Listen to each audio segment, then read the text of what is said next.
Next to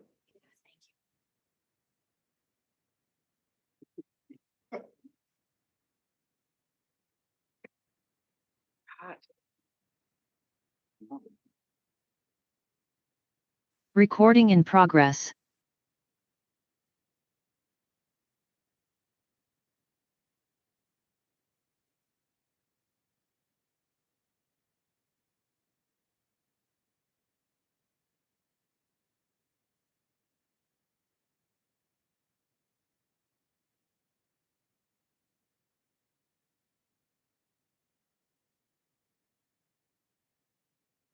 All right, welcome everyone to our City Council study session for April 29th, 2024. Before I turn it over to our City Administrator, Allison Zelms, I'd just like to start by expressing my support for our city teammates as they process the tragic loss, especially in Public Works and Police, of our teammate, Corey Crone. All of our thoughts are with Corey's loved ones and all of you on our team. Thank you so much, Ms. Zelms. Thank you, Council President, for sharing those sentiments. I would echo those. Also, just want to introduce one of our illustrious, I get usually called illustrious teammates, Ryan Yetzer.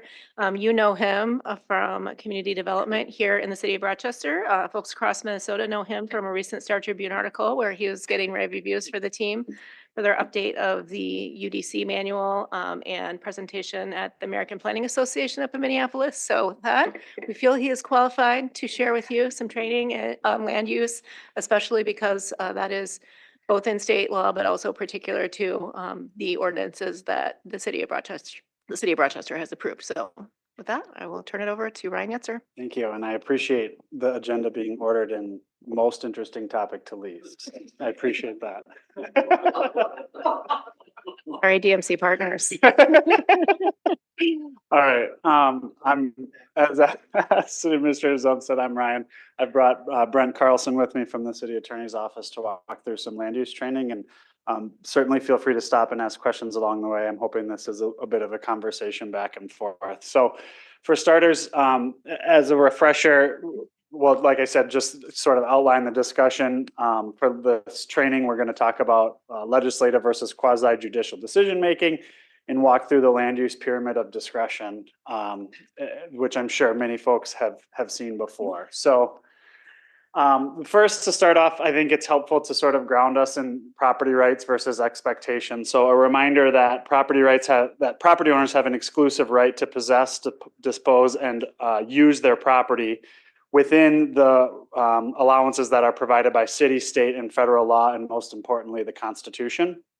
Regulations aim to balance property rights and community needs. And so I think this graphic kind of shows that in terms of, you know, at the end of the day, what we're trying is private property owners have rights to use their private property in a way that they choose to. And we have ordinances that can protect health, safety, and wellness, but outside of that scope, property owners do have a right to use the property in the way that they wish.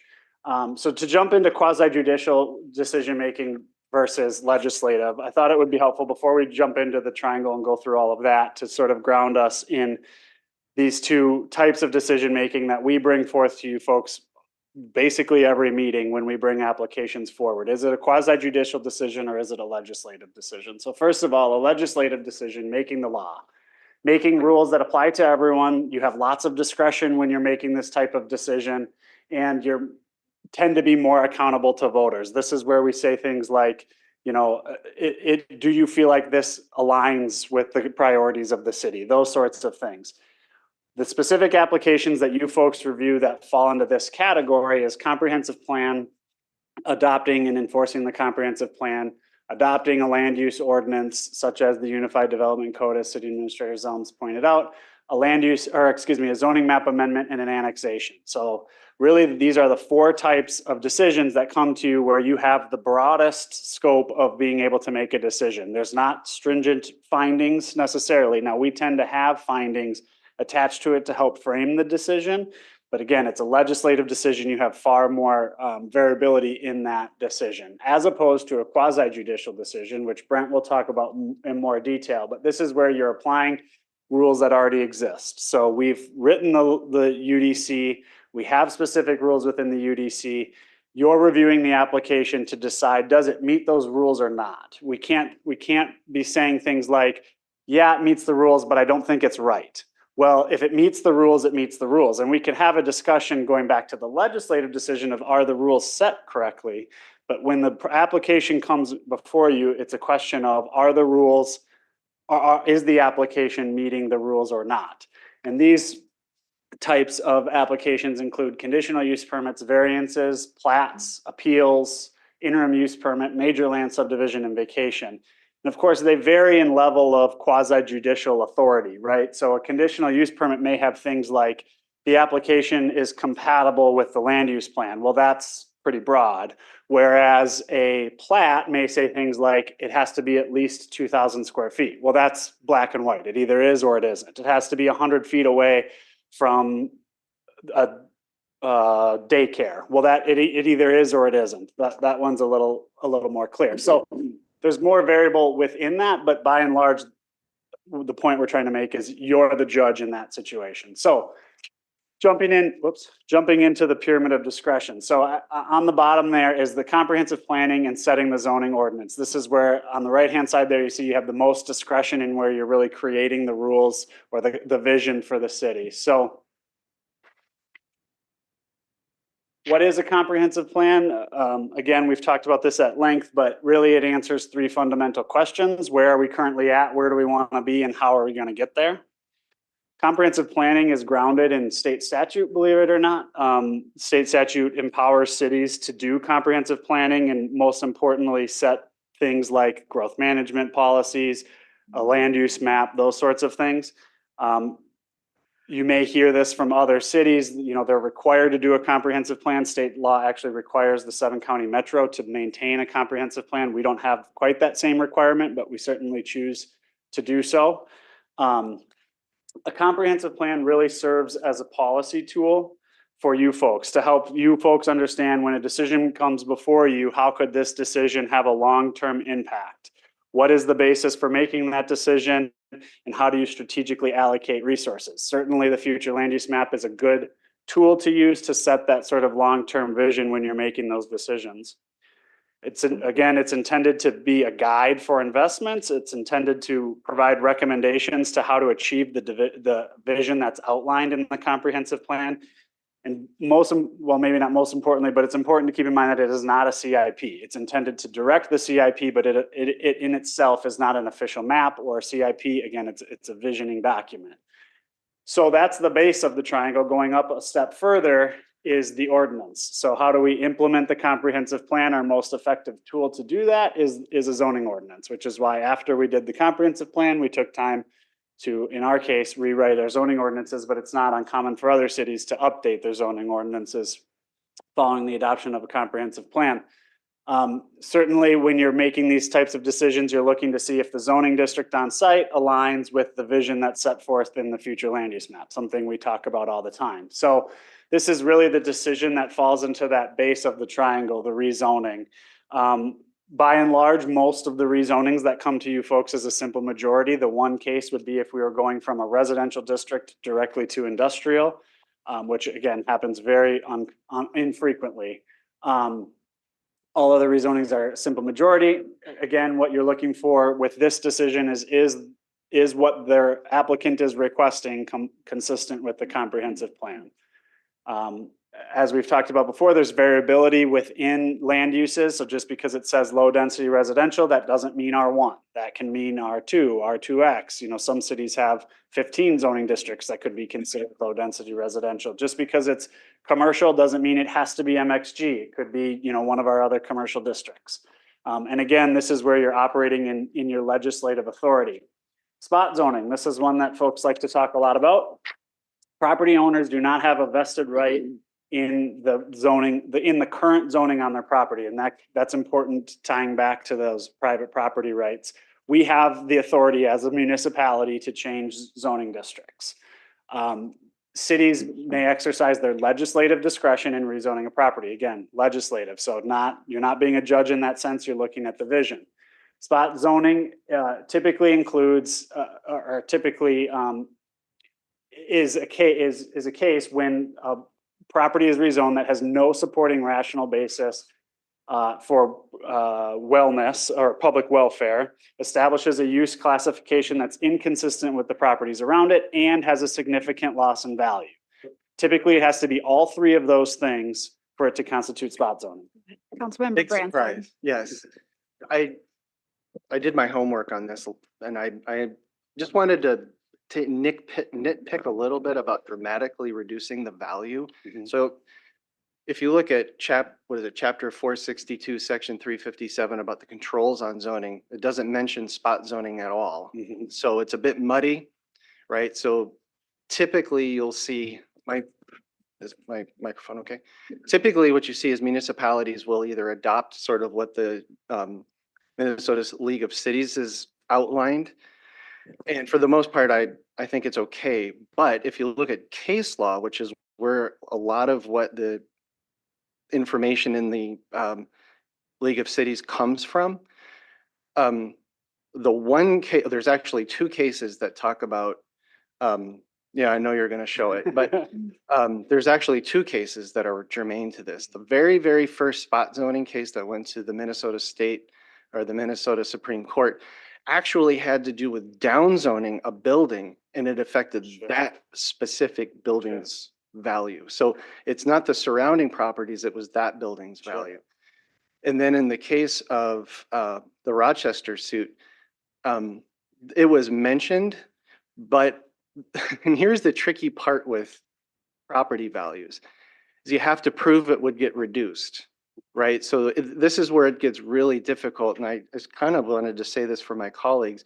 When people start talking about property values going up or down, that's really tough because as a property owner, I can't prove that development will reduce my property values. But as a city, you can't prove that, you know, that they will go up or stay the same either. So that particular one about property values is really tricky because there's no law, state law, it's all case law, and it's a bit mixed. Yeah.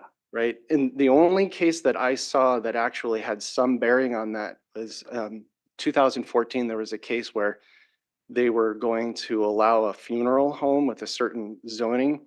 And they said, no, the judge threw it out because of toxic fumes and things like that. So to me, that's more classical spot zoning. You wouldn't put a concrete factory right in the middle of a neighborhood. Yes. I'm not really asking a question so much as just saying that what these things are based on isn't state statute. It's generally case law. Absolutely. Yep. There isn't a state statute that says spot zoning is illegal. It's case law that's telling us what spot zoning is. I know Councilmember Keen had a thought and I can react as well, but I don't know if you want. Is it on the similar It topic? is on the same. I'd rather let the Okay. staff get through the whole thing, but I do have one thing tied to this though. Yeah. Okay, well, Just go ahead and ask. Okay, your just question. I know you said spot zoning. This is slightly different, but when you said zoning is something that's done a certain way, can you do a variance for what the zoning is on your property? And we would deal with that as not a zoning, good question. yeah, Yep. could it come to us a different way? Don't change the zoning, just allow me to build something that doesn't align with the zoning.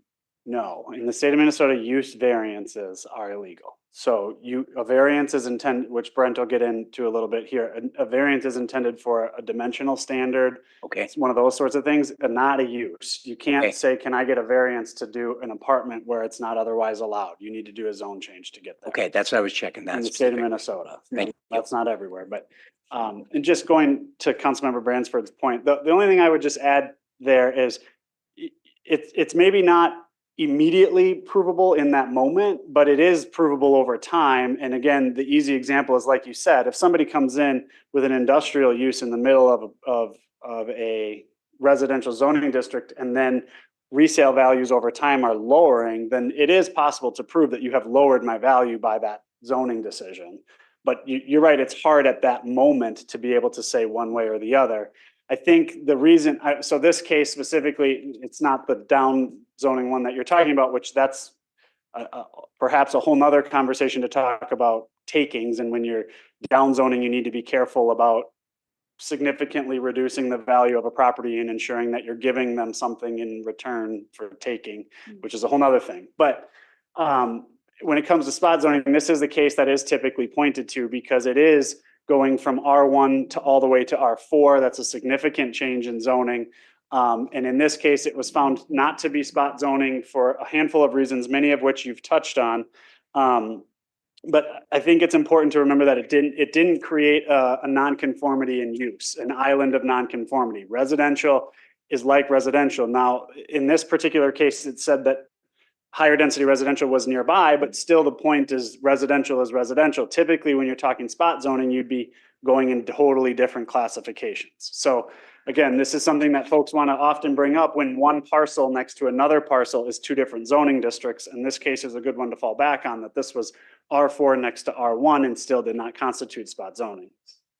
Sorry, this is, I'm a land use geek, Yeah. so I think this stuff is really interesting. In that particular case, the parcel itself had two zoning classes. One was R1, was R2. Yeah. Right? So this is where not necessarily zoning, but land use designation becomes really important too, because if things are designated low density residential next to medium density residential, that's okay. Where you get into trouble is when you start mixing, high, medium, and low, sort of like, and that would be the island of non-conforming. If you had a development that was medium density in a C of R1, that's where you would probably get into a little bit of trouble. But even so, spot zoning is really hard to prove. Yeah, I'm not sure there's case law that supports that, so I want to be careful about that. Like, I don't know that there is a case that says medium density next to R1 is spot No, zoning. there isn't, but I'm just giving an example of Sure. what would raise eyebrows. Sure. Right? And I would hope we wouldn't want to do that as a city either. Other questions before I pass it off to Brent here to go through the next portion? Thank you. All right, thank you. All right, good afternoon to the council. Brent Carlson, Deputy City Attorney of the Civil Division. I'm going to be kind of going through this middle portion here, the yellow piece. So we're going to start off about applying the facts or the laws to the facts. So keep in mind that the law is typically established either by state statute or by ordinance. Think of yourselves collectively as the judges of the facts in these situations. Community development staff will typically provide you or direct you to where the law is, whether that's found in state statute, the UDC. So that's typically provided to you in the packet. It's your job to listen to the staff's recommendations, listen to the applicant, listen to the public if it's a public hearing when making your determination, and ultimately applying the facts that are presented to you to the law as it is. And the law as it is an important piece of this. It's not the law as you think it is or the law that you wish it was. It's the law as written. So that's a really important piece here. And as Ryan mentioned earlier, some of these quasi-judicial applications we're talking about are conditional use permits, variances, subdivisions, appeals, interim use permits, major land subdivisions, and vacations. Just a quick slide on the purpose of the public hearing. So a public hearing is a chance to explain procedures and educate, develop a record, and ask questions. It's an opportunity to receive input from all interested parties, including the general public. The principles of quasi-judicial decisions. Rules are established, as mentioned, in ordinances and must be applied fairly. The process should be open and timely to ensure transparency and efficiency. It's critical to avoid prejudgment, bias, and ex parte communication. So again, ideally, we want you to come to meetings with an open mind, right? Not come to a meeting with your mind already having been made up. Listen, take into consideration what's in the packet, take into consideration what's said during the public hearing. Also take consideration as to what your colleagues have to say about a particular topic before making a judgment call or deciding how you're going to vote. So we get to talk a little bit about a case here. This is a Court of Appeals case from 2011. It involved the city of Minneapolis. And basically, in this case, the court said that a decision by the council is arbitrary and capricious if the decision maker relied on factors that it was not permitted or intended to consider. So I'm going to read directly from the opinion to you. And basically, the Court of Appeals said that one of the particular council members in this situation who took part in making the ultimate decision, the decision was denied 13-0 by the Minneapolis City Council, quote, took a position in opposition and exhibited a closed mind with regard to the proposed project prior to the hearing. So this particular person, the court found, had already made their decision up prior to the hearing. Second, they adopted an advocacy role in opposition to the proposed project well before she discharged her quasi-judicial duties. And three, was clearly involved in an effort not only to assist to organize and mobilize neighborhood opposition to the project, but also to sway the opinions of her fellow council member. And this happened to be a council member that this project was proposed in their ward. So the rest of the council placed a lot of weight upon what this particular council member was saying based upon the fact that this project was proposed within that person's ward. The court ultimately indicated that the findings of the council established that the council relied on factors that it was not intended to or permitted to consider in ultimately denying the application. Finally, we'll talk a little bit about what a variance is. So rules are established in ordinances and variances need to be applied fairly. A variance is a request to deviate from the strict rules of a zoning ordinance. And as Ryan mentioned, use variances are typically not allowed in the state of Minnesota. So when we're talking ordinances, we're typically talking about something dimensional related, such as a setback or some type of a height limitation. Cities may grant variances if enforcement would cause the landowner, quote, practical difficulties. So the standard is practical difficulties, and that's established in a 2011 court case is what actually came up with that language.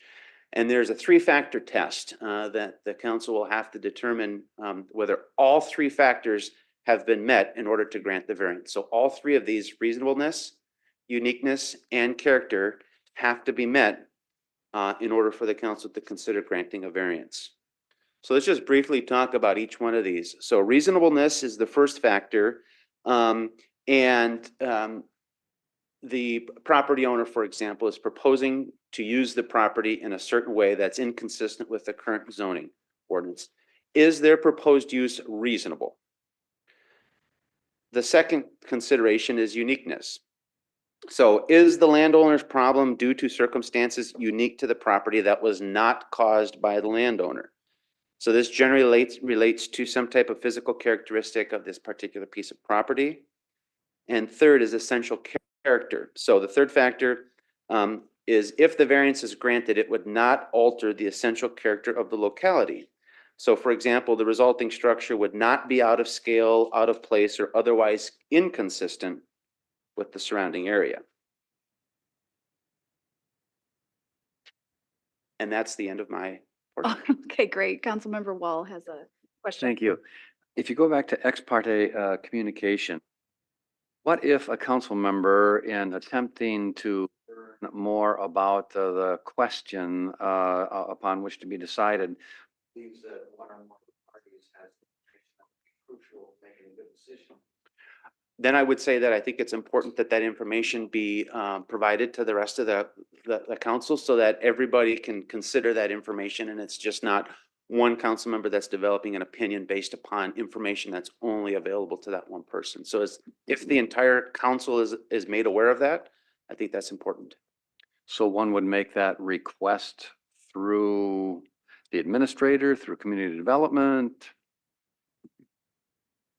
Sure. I think it's important to keep in mind, we're not saying you can't meet with someone who's asking to meet with you.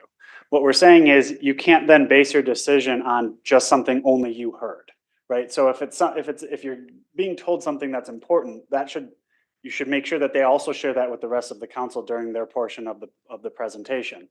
I would also emphasize not leaving that meeting saying, thanks for the information, you've got my vote, right? Like Right. that would be improper. You have to hear that during the public hearing and base your decision on that. So even if you say something like, I was meeting with them last week and they told me X, Y, and Z, and that's why I'm voting yes. That's another, like, they didn't share that in the public hearing. How could Councilmember Kirkpatrick know that and vote in the same way as you. So I think it's just important to make sure you're basing your decision off of what you've heard in the public forum.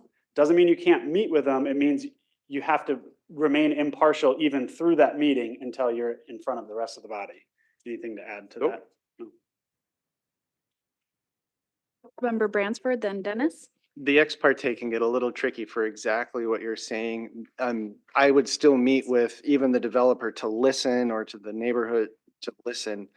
The way you have to do that is exactly saying, oh, you got me, or yep, up on the, they're gonna say those things at the public hearing most of the time, right? So you just listen, you digest it, but we're human though. Things are gonna probably sway us one way or the other, but you have to do your best not to project. And I think there's actually in the code of the ethical codes, not to project your approval, right? So I think that's where you were going with what you were saying. Well, yeah, and it goes back to the purpose of a public hearing. You're developing a record. So what you say on record is really what they're going to use to determine did you improperly make a decision or not. And don't make any commitments to the, the people you're talking to, like, I plan to vote this way, or I think, I'm gonna vote this way outside of a public hearing. Councilmember Dennis. All right, thank you. So a lot of what I'm hearing is there's a lot of subjective things too in this when you look at trying to seeing what perspectives are and what I want to go back to real quick the slide. Oh, right here. Thank you. Right at I see you didn't even get input on there. I see the explain procedures, develop a record, ask questions, and then verbally you said get public input. So I just want to note that I think maybe that should be on the slide as well. So I know public hearings have been modified a little bit with timing and so what real public input, what is the significance if public hearings are now moved to perhaps not the beginning of a project, but I just want to see what real input that individuals will have direct impact, because it's not recorded, not written there. I'm a little bit skeptical about Sure. what. Well, I think if Thank you. a slide in a couple is going to get to this question of the beginning of the project, because I'll show you they do have input at the beginning of the project. Okay. But the other thing that I want to just comment on, again, the purpose of a public hearing is not necessarily to have a public vote on a project. All of these public hearings are happening during quasi-judicial decisions. And so while it's important to hear the public and educate the public on the process and those sorts of things, your decision must come back to what the ordinance says. And again, if I'm going to use the really easy example, if it's a plat and it says the lot has to be larger than 2,000 square feet, I'm going to be blunt. It doesn't matter if the public comes up and says, I don't think you should approve that anyway. It doesn't matter. The rule is it has to be larger than 2,000 square feet. And we can talk about if that's the right rule or not. But in that moment, your job is to say, are they meeting the ordinance or not? Okay. Yeah. Then that's hard to. But sometimes when you look down the dais, I should probably script a little bit more what I say, because I'm, all over neurodivergently. But some people have scripted what they're going to say and literally read their, statement that has been pre-written. I know that that's probably frowned on with this quasi-judicial decision making, but there are a lot of these situations happening where council members will go on the record, this is, for example, we'll use Silver Lake. That is not, to my knowledge, quasi-judicial. However, council members have gone to the media, have got up and said exactly what they're voting for, have written letters submitted to St. Paul, behind open forum like this, expressing their opinions. I just feel like when it comes to like the pressures of people, like what happens when a council member does go, the media says, what are you thinking about this? And they say that, or a group of people say, hey, let's have lunch and sign a letter. And what happens to that council member that openly admits or states their decision prior to the actual vote? So from what I could tell from what you were just asking, none of those were land use decisions. So Okay, the- I'm sorry, I use an it's- example that I know Yeah. has happened, so. Right, but I'm not sure that those happen, is my point. Like, you cited Silver Lake, there's nothing about a quasi judicial land use decision related to. If Silver it Lake. was a quasi, let's just pretend, let's say somehow. But Yeah. what would happen if council members did do something like that? What would be the repercussions? I'm not sure I can answer that type of hypothetical. I would want an actual situation to be able to comment on something like that. Okay, hypothetically, there's an actual situation of a zoning that is quasi judicial that was violated because someone made their decision publicly prior to the vote. Yeah, and again, I don't mean to be nitpicky, but I'm just saying, like, zoning is a legislative decision, not a quasi judicial decision. So again, you would have to be asking a very specific, like, again, I'm gonna go back to the plat. You'd have to come in and say, I had a conversation, John, the neighbor, doesn't like this, even though even though it meets our ordinance, so I'm voting no. That opens up the city to legal challenges if that's the case. But it's not necessarily something that can't happen. It's just something that it opens the city up to legal challenges, and we would strongly advise against doing that. Okay, I guess I'm sorry, just processing for my own understanding. I see the example, the case study you just mentioned, but I just feel like it is hard because a lot of stuff necessarily is behind closed doors when like people admit to a group or to a luncheon or to wherever people are at, that what they want to vote, and then it's hard to have proof of that. So I just was Right, curious. that's Thank just you. it. Yeah, again, I'm not saying it's improper to meet with folks. It is you can absolutely meet with both, in the case of a development, both the applicant and the adjoining properties. Like that's okay. You just have to be sure to keep an open mind until it's time to make the decision. All right, continue on.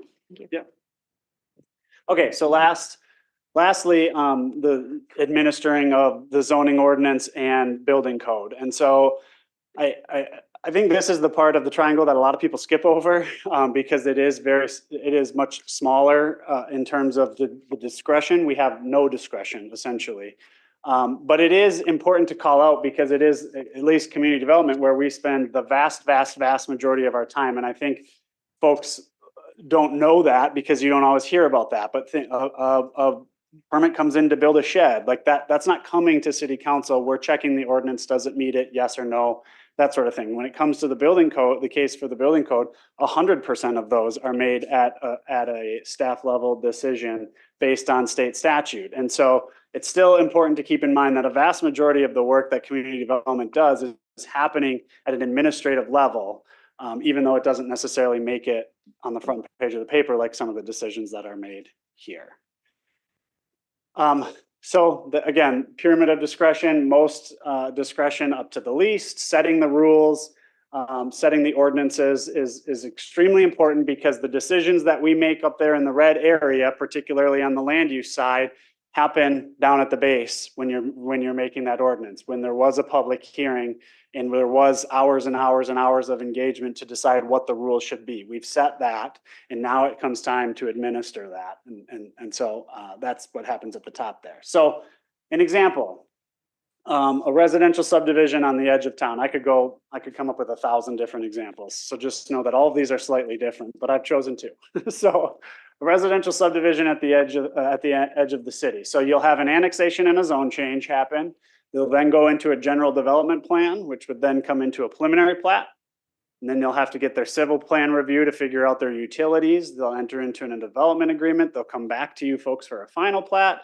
They'll then get a building permit, and then we'll complete inspections for months and months until the building is built and they've met all the ordinances, and we give them their certificate of occupancy. So if we walk through this, of the types of decisions that are being made along the way, the very first decision, Councilmember Dennis, is a legislative decision that will include a public hearing. The very first decision, when we decide to annex property or we set the zoning district, that is a legislative decision. This is where you have the most discretion on a project. Once we move down this line, you're going to start losing discretion, and so this first decision is an important one to make.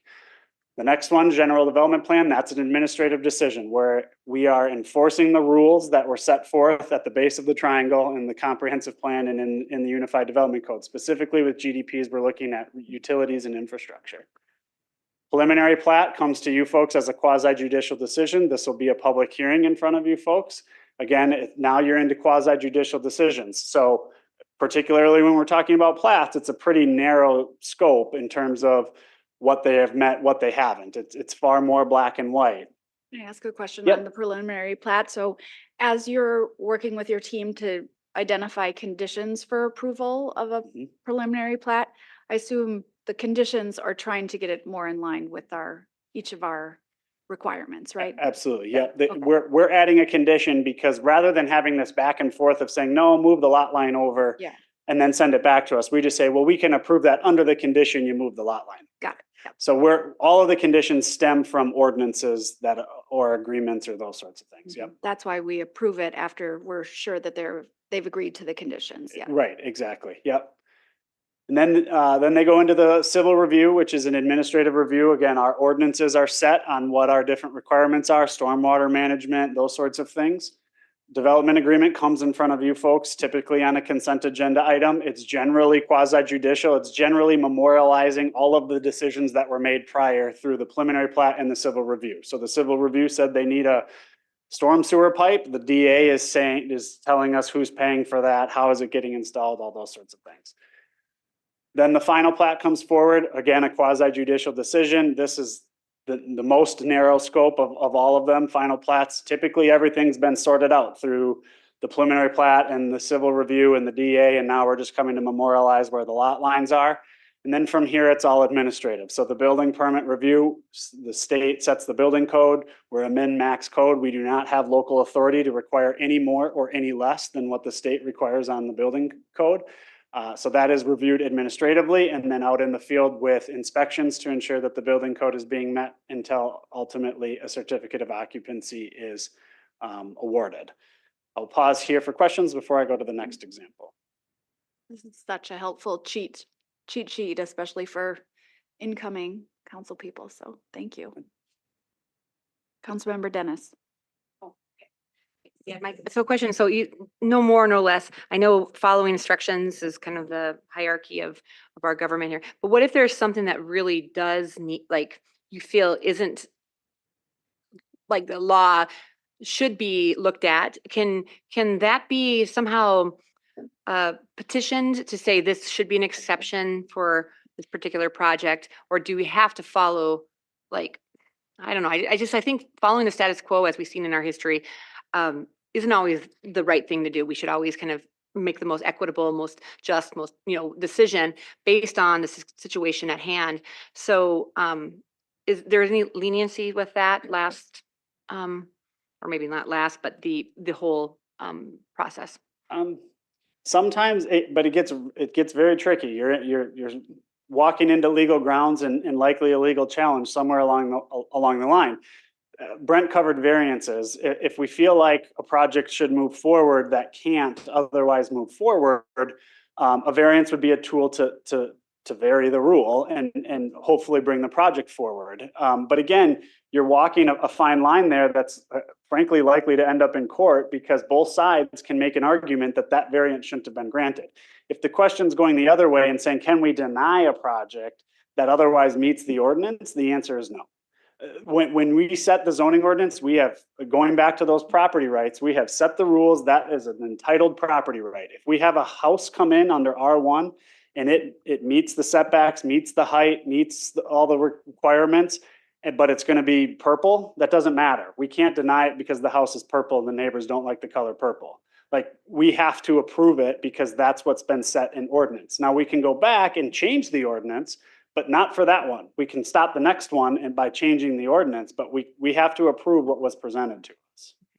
Okay, and then a couple, so I heard one issue that had happened in the past where there was some, I won't go into detail because obviously I don't want to mess around with details with this specific thing, but like there was a misinterpretation of the UDC where this person or this company said we see it this way, and then they're, of course, talk to staff and they saw it this way, and they were measuring how many feet from a certain thing. And you can imagine what I'm referencing.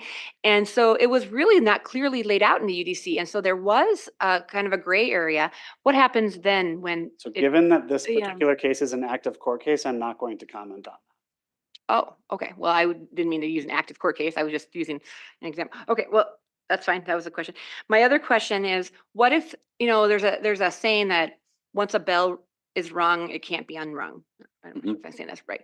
So what if something's said to a council member or someone in decision ability that like, I can't ethically permit that from being built, or what, like they heard something that is not, I like your picture of, the scales, the woman with the legal, blind, law is blind. What if someone hears something that can they recuse themselves, or if this is something, this is all hypothetical too, but it's a real thing. People hear something like, oh, we didn't want that in this position, this area. We wanted a childcare, or we wanted we didn't want this business. And, what happens in this case where something is said to someone that influences their decision and can't be undone? Sure, if you feel like you can't, I'll call on the city attorney here too, but if you feel like you can't make an impartial decision, recusing yourself is an option, yes. But again, in terms of, gosh, I really wanted a daycare here, but now it's gonna be a McDonald's. If the McDonald's is allowed, we gotta allow it. And that's really what it comes down to. This is where land use is not like a lot of the other business that the city council does. And you are the judge. The laws have been set, and even if you don't feel like they're right, or you don't like the company that's building the building or whatever, this laws have been set, and if they're meeting the laws, then we're under the obligation to approve it. Okay, so what if there is a majority of council who, I'm just thinking hypothetically, some businesses comes in that people just, well, we do, this is not what, I don't know, there's a whatever council at some time in the future that what if there isn't enough people to vote on a certain issue? I guess I'm going in the weeds here, but I just feel like this is really hard because people do call up out of the blue. I was talking to residents today, were telling me things. I'm like, whoa, I did not know that, nothing to do with zoning. But once you hear it, you're like, oh, gee, now, yeah, that wasn't a good situation. And, and so you have to morally act on it. You're a mandated reporter, you're a, you have to act on it. So I'm imagining my colleagues also have calls routinely, daily, weekly, from people who just kind of whistleblow, or who say things that are like, wow, now I have that information, I have to act on it or not act on it. And I know, I feel like it's such a difficult situation. It's almost like you have to be in you can't be in a silo, but you have to really, really have your blinders on with the law and just say, it's, my ethics and my morals, it's really hard. So I'm just, I'm talking. I would just encourage, if you're struggling with a particular decision and can you make an impartial decision, I would encourage a conversation with the city attorney's office or a community development director to help you figure out if that's one that you should be recusing yourself from or not. Councilmember Keen. Yeah, and I do have some things I want to ask about, but you have one more chart. Did you want to finish that, or Sure. are we I can done? go through this last one quickly. So again, I just wanted to give another example. So an apartment downtown, and what's different about this is, let's pretend the zoning is already set, right? They don't need a zone change. They've selected a site that their project can go forward with that zoning district. Well, in that case, again, this is all a hypothetical, but in theory, they probably need a final plat to consolidate lot lines, those sorts of things. That would be a quasi judicial decision. But outside of that, this is going to happen at an administrative level. I guess the development agreement would be the other piece, but again, that's tends to be a quasi judicial decision. And this is really what City Administrator Zums talked about, some publicity about the UDC. And this is really what that's hitting on is, we've set the base of the triangle. We've set the zoning districts. We've told projects where we want them to construct and move forward. And this is what they get in return for choosing one of those sites. Now, this becomes significantly more complicated if they choose a site that needs a zoning district, and then they have to come forward with a legislative decision. So I just wanted to give another example of, okay, yeah, that's on the edge of town, but what happens when it happens in town? So with that, I'll stand for any questions. Good. Yeah, and I appreciate having this today. I want to step back though. I view this as like something I requested a while back, just training for us to make sure we do have that sort of higher level background on what is like legislative and when are we quasi judicial and how we do that. So with that background, I was picturing this much more as education today. But I was surprised when you laid out the goals of the public hearing, and the first one there wasn't to hear from the public. It seemed like it was much, to create the record. So is there something I'm missing there? Because a lot of times when we go through a public hearing, we have the staff give a report that says, I'll answer questions, and the developer saying, I'm okay with the conditions. There is no big report given. The only thing is there might be some people reporting. Maybe what you're referring to is the packet and all the data in the packet. Yeah, but I would also say like a public hearing, so developing a record, I think, is receiving public feedback as well as your reasoning to vote. I think both of those things happen in a public record. And sure, some of the public comes in and says, well, I just don't want this. But sometimes public comes in and brings up points of the ordinance that you should think about when you're making your decision of, I do think it's going to cause traffic congestion because of X, Y, and Z, those sorts of things. So I would hesitate to say that it's not about hearing the public. It is about hearing the public. It's just important that your decision then comes back to the ordinances that are laid out before you. Okay, good. And then the other thing you did say in there that sort of, it's one thing that I've struggled with for a while is that idea of the finding of fact. And that like with some of the variances we've done is like, what are we basing those on? And I don't know if this discussion up here, it leads someone in staff to say, here are the 4 findings, because I don't think I've ever written down or had to from the dais say, I'm voting on this based on these 3 facts. I want to know, I want to get a better feel for how they're developed, the findings of fact. Yeah, so our team always develops findings of fact when we bring forward a recommendation to you. So the easy part of that is if you're in agreement with us, you say based on staff's findings. But yes, when you're going in the other direction and saying, no, I don't think that is correct, it is important that on the record you state what within the findings. So let's just say finding B says that it's got to be in compliance with the comprehensive plan.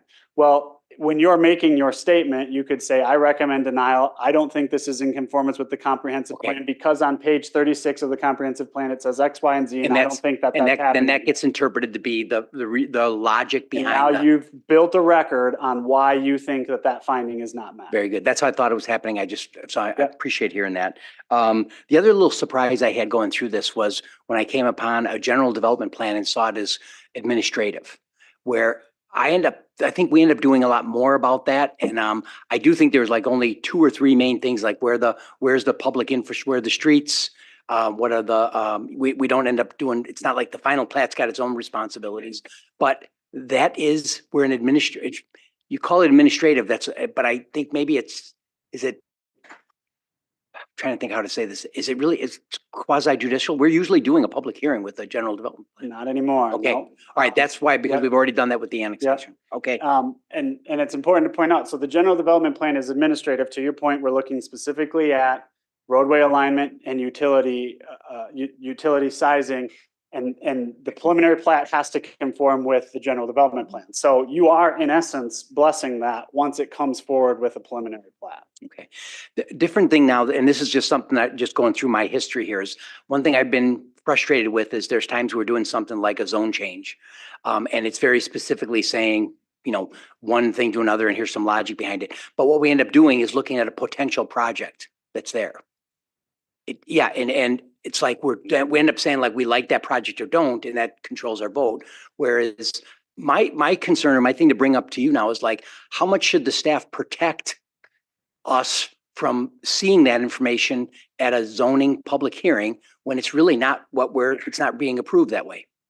Yeah, this is such a good question because again, I'll reemphasize that the zoning change is a legislative decision. So you can take that into account when you're making your decision of, gosh, I really like that daycare. I'm going to approve this zone change because of that daycare. What our job is as staff is just making sure you understand that there is no legal requirement for them to build that daycare. They might build it, but they don't have to. And so that's why we always just try to help you understand that what you're really doing is setting the box, and anything that's permitted there can go there. And so again, This comes up in housing all the time, right? Like we're going to go from R1 to R2. And in R2, I'm committed that we're going to build duplexes. Great.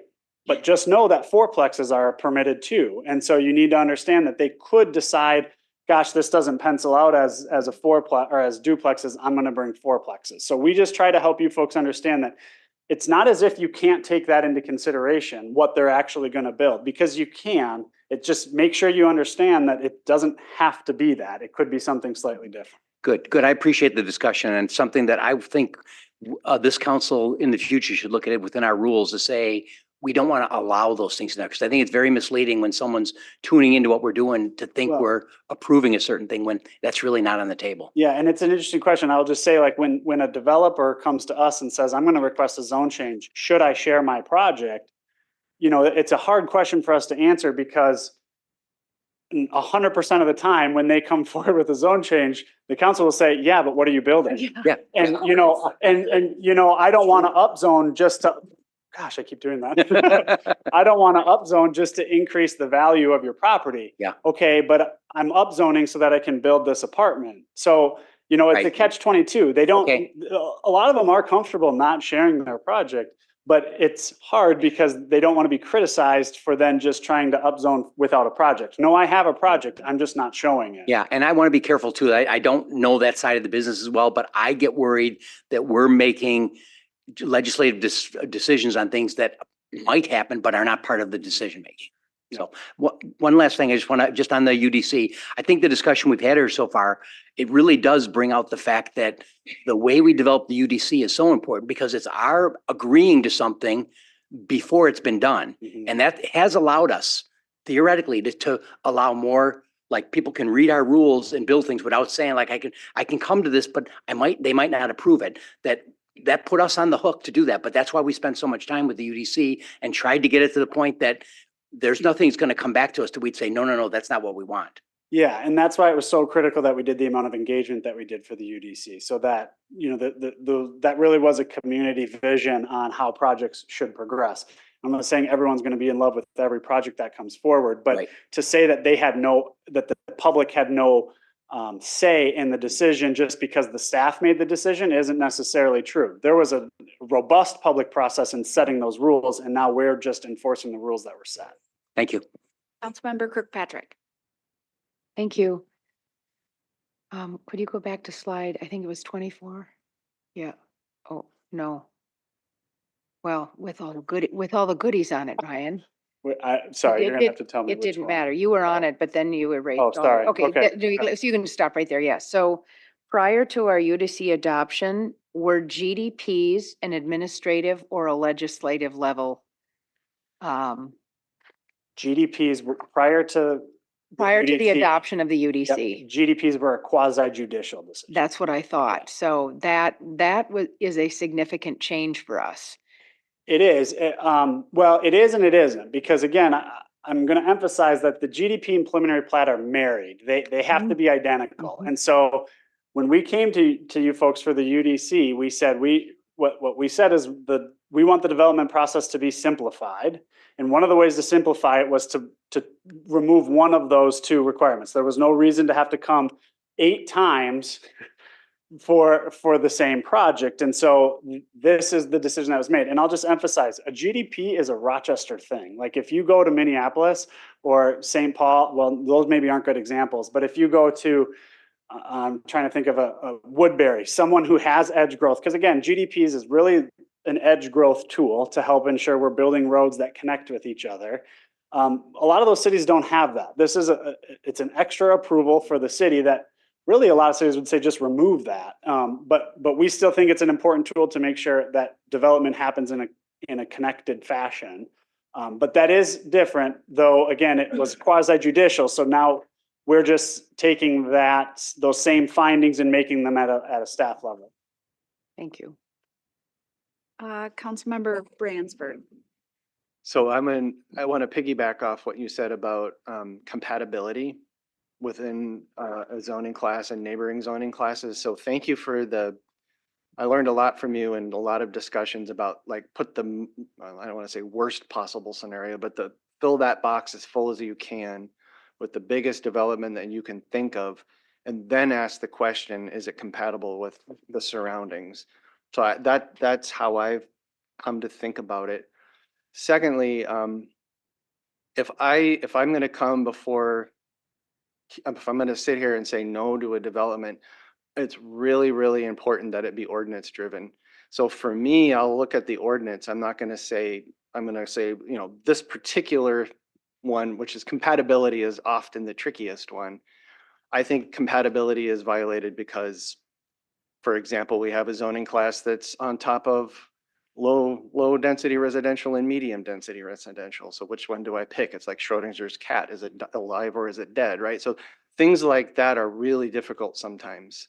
Especially when the developer may answer the question in one way and staff in Yeah. another way, yeah. Yeah. So there are some really muddy things, but I guess what I'm saying is I congratulate you for the rigidly defined areas of Sure. doubt and uncertainty. Yes. Okay. Yeah, I mean, zone changes are hard. That's why we emphasize to developers to choose a zoning district that's gonna make your life easier. Don't work backwards. Yeah. Councilmember Dennis.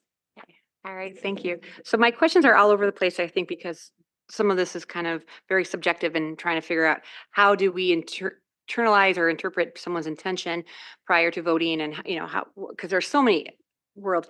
One of the big issues I have seen, having been in office now for over 3 years, is there is in my opinion, I believe there are conflict of interests happening because we have obviously people who hold different jobs. We have spouses of people who contribute to their income.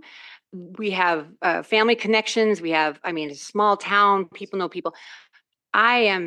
I just truly believe there is conflict of interest on many levels, because we have staff who are married to people, you know, city staff married to DMC staff married to, you know, and yes, it's not the staff, yes, it's not the council member, but when you talk about family income, when you talk about pensions, when you talk about things that are going to, you know, contribute to their livelihood and their children's well-being, and I mean, this is real incentive to help out and motivate to, you know, help your spouse and your family be successful, right? And so even though you want to say, oh, I have no conflict of interest, you know, I'm a school teacher, I'm not connected to.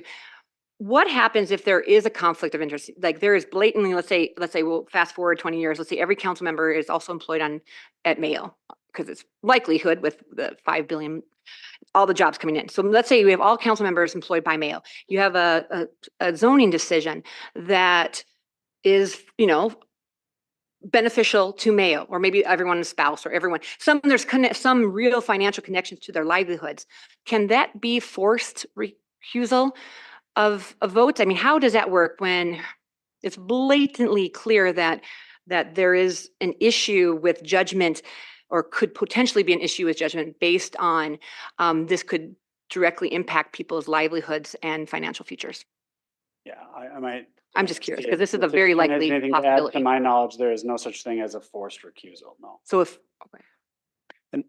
Madam President, Councilmember Dennis, council members, I can take a stab at a few of those items. This topic or suggestion or innuendo has come up over and over again. I think it's probably troublesome to some of you, and perhaps understandably so.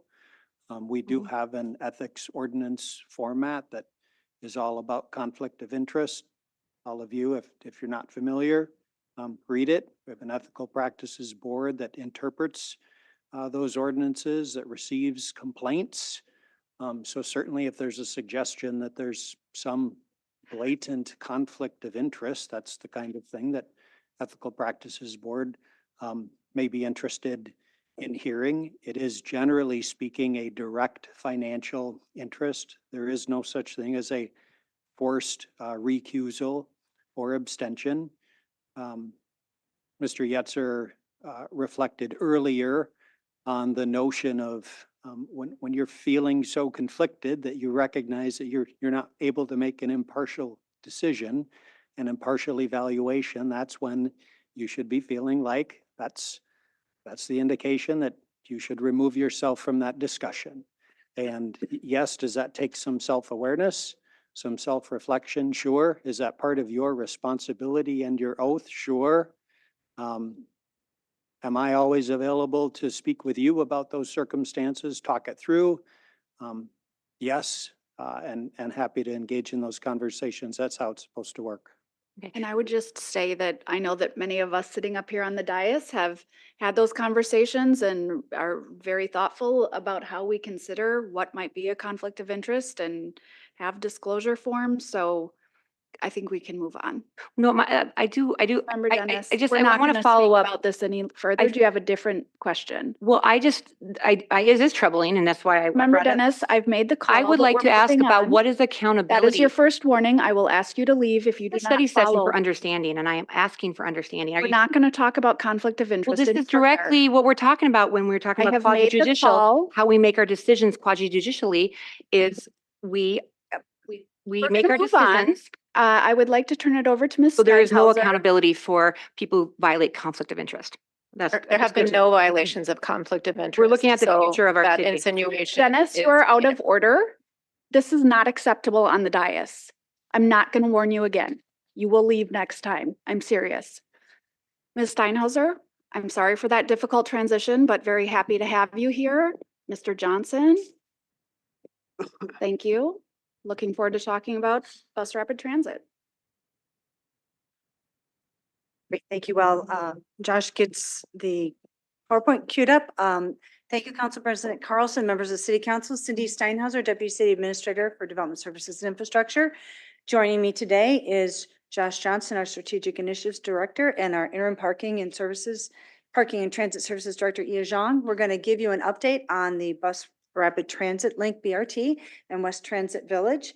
I'm just going to quickly, again, remind you, we work according to your strategic priorities. And so today's presentation on Link Rapid Transit update and the West Transit Village connects specifically to two of your strategic, it connects to all of them, but specifically Link Rapid Transit connects to affordable living, where you have the transportation options and access as a component of affordable living. And then, of course, West Transit Village links specifically to economic vibrancy and growth management. I will also say also online as a panelist is Rachel Tierney. She is the attorney who has been our consulting attorney and assisting with negotiations related to agreements for the Link BRT. So she is also available if there are questions that arise that Josh, E, or myself are not able to answer. Today's presentation, we're going to cover 6 key areas. We're going to give you an overview. We're going to talk about critical pathways as it relates to FTA. As you know, this Link BRT is in the queue for a FTA Small Starts grant. Significant portion of those dollars are from the Small Starts program. I'm going to talk about project delivery, update on agreements. Josh, then we're going to turn over to Josh to talk about communications planning and transition into West Transit Village. But we'll pause after the Link BRT discussion before West Transit Village and take questions related to that. If that works, I will now turn it over to Ia Zhang. Thank you. Ia Zhang, Council President, Council members. See if I can, okay.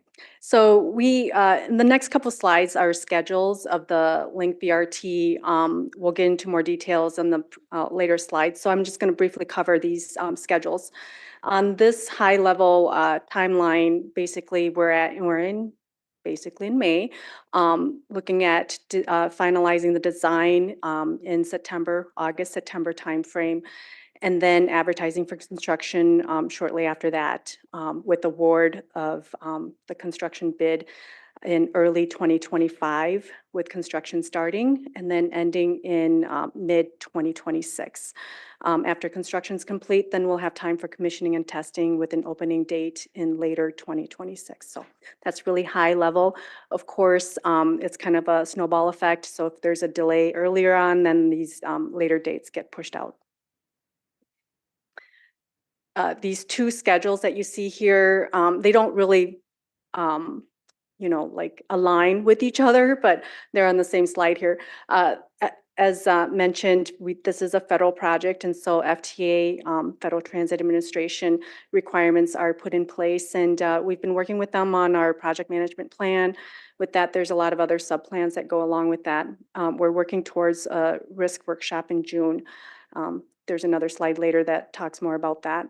And then what you see on the first schedule up there is that our goal is to get the grant executed at the end of this year.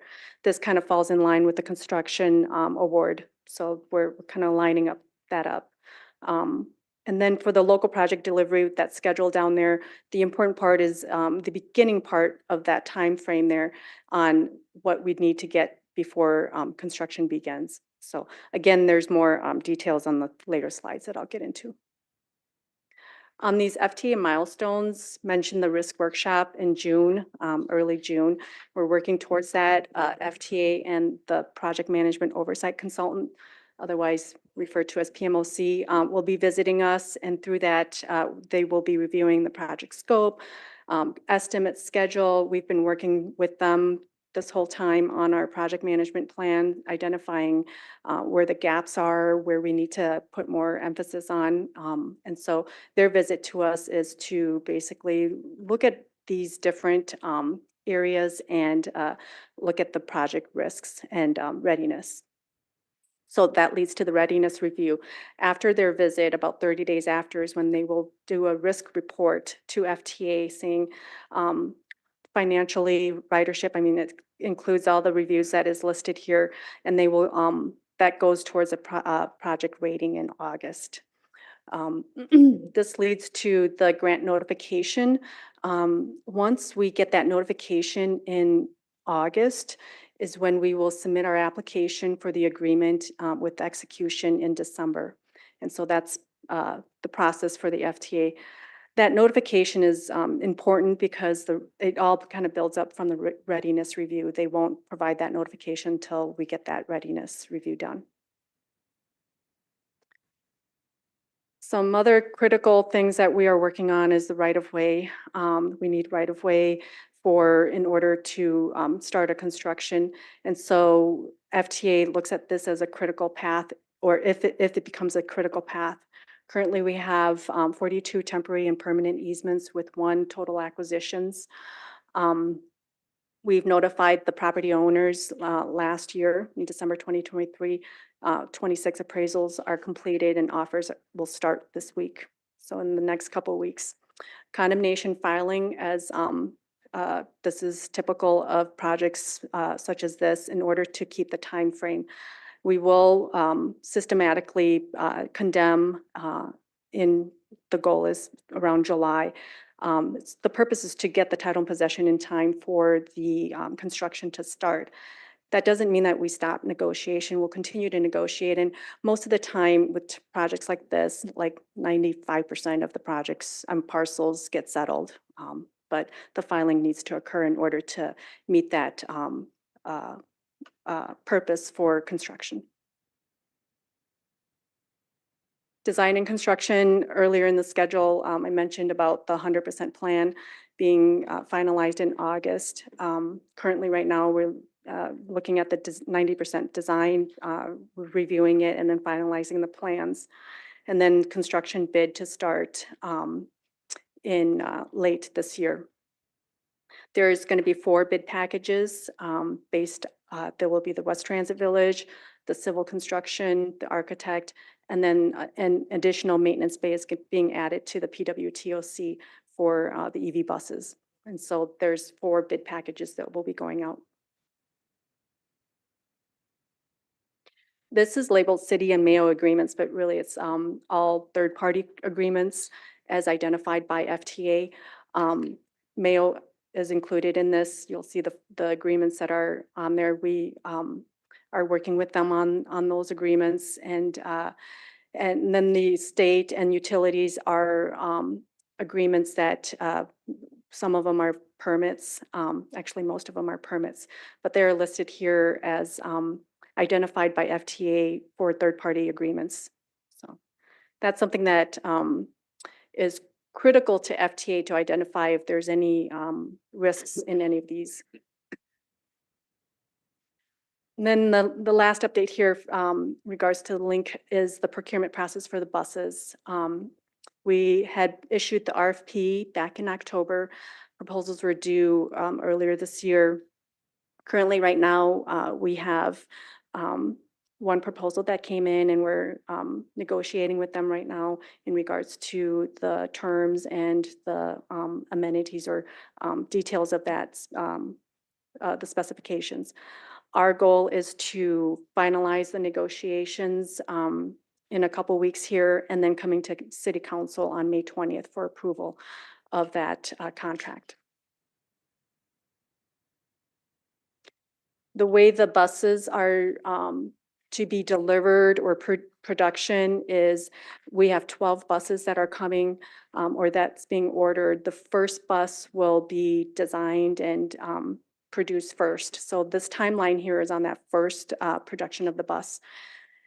Again, this is predicated on May 20th being the date of approval of contract. These dates get pushed if that date gets pushed. So, but there are some time built in for flexibility. The first production, the first bus, the first 120 days is on design and finalizing the details of it. What does it look like? Basically, if you think about building a house, the details of building a house, what goes into the on the inside and on the outside. So that's going to take about 120 days. And then once that's done, they'll finalize the design of it. That takes time also. That's built into here for 20 days. Once that design is done and finalized and completed, they'll start ordering the materials or whatever that is needed. And then it'll go into production. And that is being scheduled for early 2025. The first bus will take about, so here it says February or March to August for that production, and then the delivery of that bus. So that's the first bus. As far as the remaining buses, this schedule is a little busy. What this is meant to portray is that all the rest of the buses are staggered in delivery. Each bus will start production 1 week after the other, and it takes 2 months for each bus to be produced. So we'll start seeing these buses come rolling in.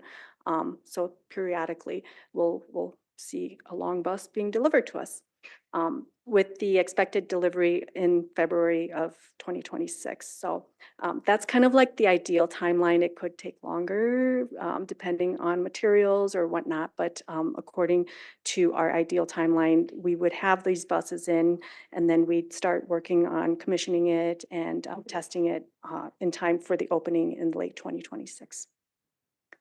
And I'll turn it over to Josh. Thank you. Good afternoon. Ask a question in the meantime. Thank you. Member Wall. This project has been so long in study and planning and execution. When you talk about people coming to offer reviews, designs, right of way, we don't expect any surprises. We are, we've done a lot of internal risk readiness meetings to look at what the risks are and identifying mitigations for that. Some of the mitigations we cannot do until the event happens. Other mitigations we've done already. So a lot of this is like planning for it. There's a lot of things that you really can't plan ahead until it comes. So for example, the designing of the buses. We can't design the buses until we've awarded the contract and start working with the manufacturer on what the availabilities are, color-wise, like things like that. Those are just details now that we're kind of running into. So. If I could just jump in and to understand, and you might recall from prior study sessions where we presented, we did our own internal risk readiness. Our consultants, SRF, then took us through an exercise around risk readiness, identified, I think, roughly 60 to 80 potential items, and we ranked those and prioritized those in terms of high risk, low risk, easily resolvable. That has been through several iteration processes. The next piece of this, again, this is all like falling in line with FTA requirements, is what Ia mentioned, is with the project management oversight consultant.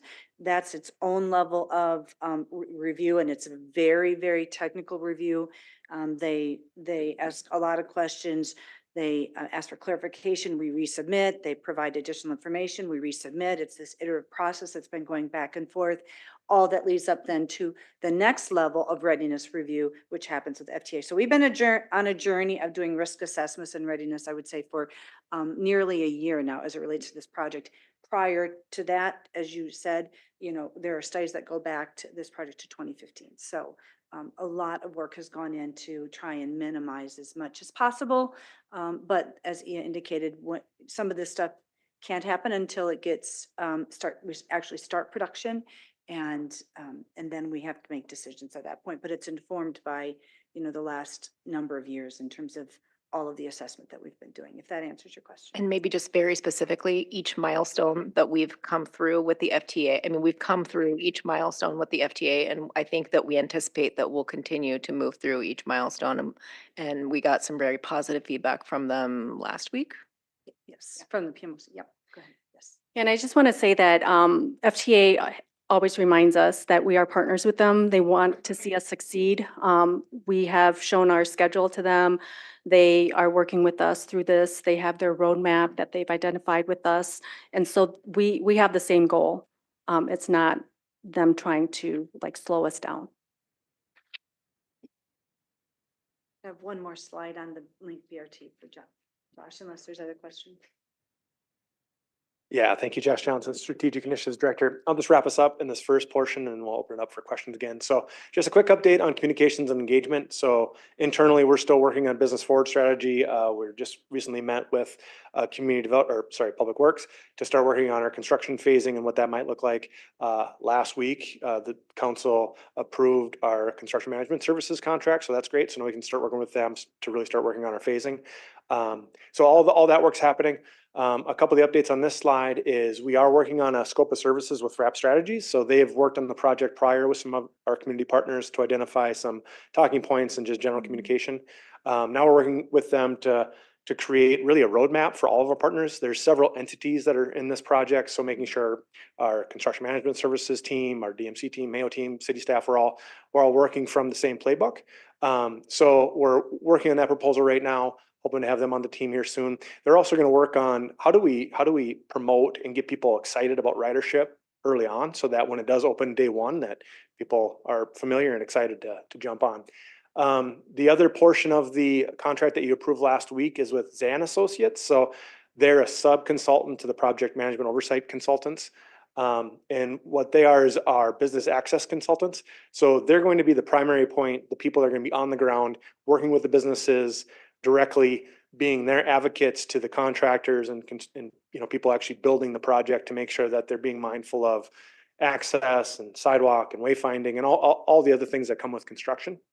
They'll also be joining all of our construction meetings, so they'll be very familiar. So they'll have a direct connection both to city teammates as well as the business community and residents that live across the line. Another component that's relatively new to the project is we're working with MnDOT on an active transportation planning study. So we're actually working with MnDOT to review all of the stations along the link corridor to understand what are the modes of transportation for people getting there other than by car, so walking, rolling, biking. What are the improvements that we can make to their experience to get to those stations, from the community, from the businesses, from the neighborhoods. It really fits in well with our active transportation plan, but this just takes a higher micro look at it. So with that project, we're going to be doing some walking audits and a demonstration project to understand, what can we do to improve people's experience getting to the platforms. That wraps up my communications update. And Josh, on that note, will you be working with groups like Age Friendly Olmsted County and others that are thinking about these issues already? Okay. Yeah, I meant to mention that we're actually working, part of the stakeholder team group is our Ped and Bicycle Committee. And then we've got folks from the county and some other local folks that are working on sort of the review committee. Great. Councilmember Keen, a question on BRT? Yep. Great, go ahead. So again, thanks for bringing this today. I mean, I hope people appreciate what a mammoth undertaking this is and what's going to happen with Second Street. But very practically, just from what you were presenting, the bus arrivals do feel really tight for the opening. I assume we've figured out that we need at least N number of buses to open. Is it like 5 or what kind of number is it? Well, we want all 12.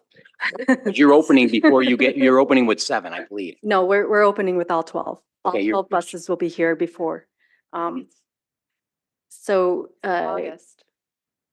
yeah, Okay, the delivery of all the 12 buses would be early in 2026. So, our opening date is late 2026. That gives Okay. us about 5 to 6 months to test the bus, Yep. make sure it's running and, you know.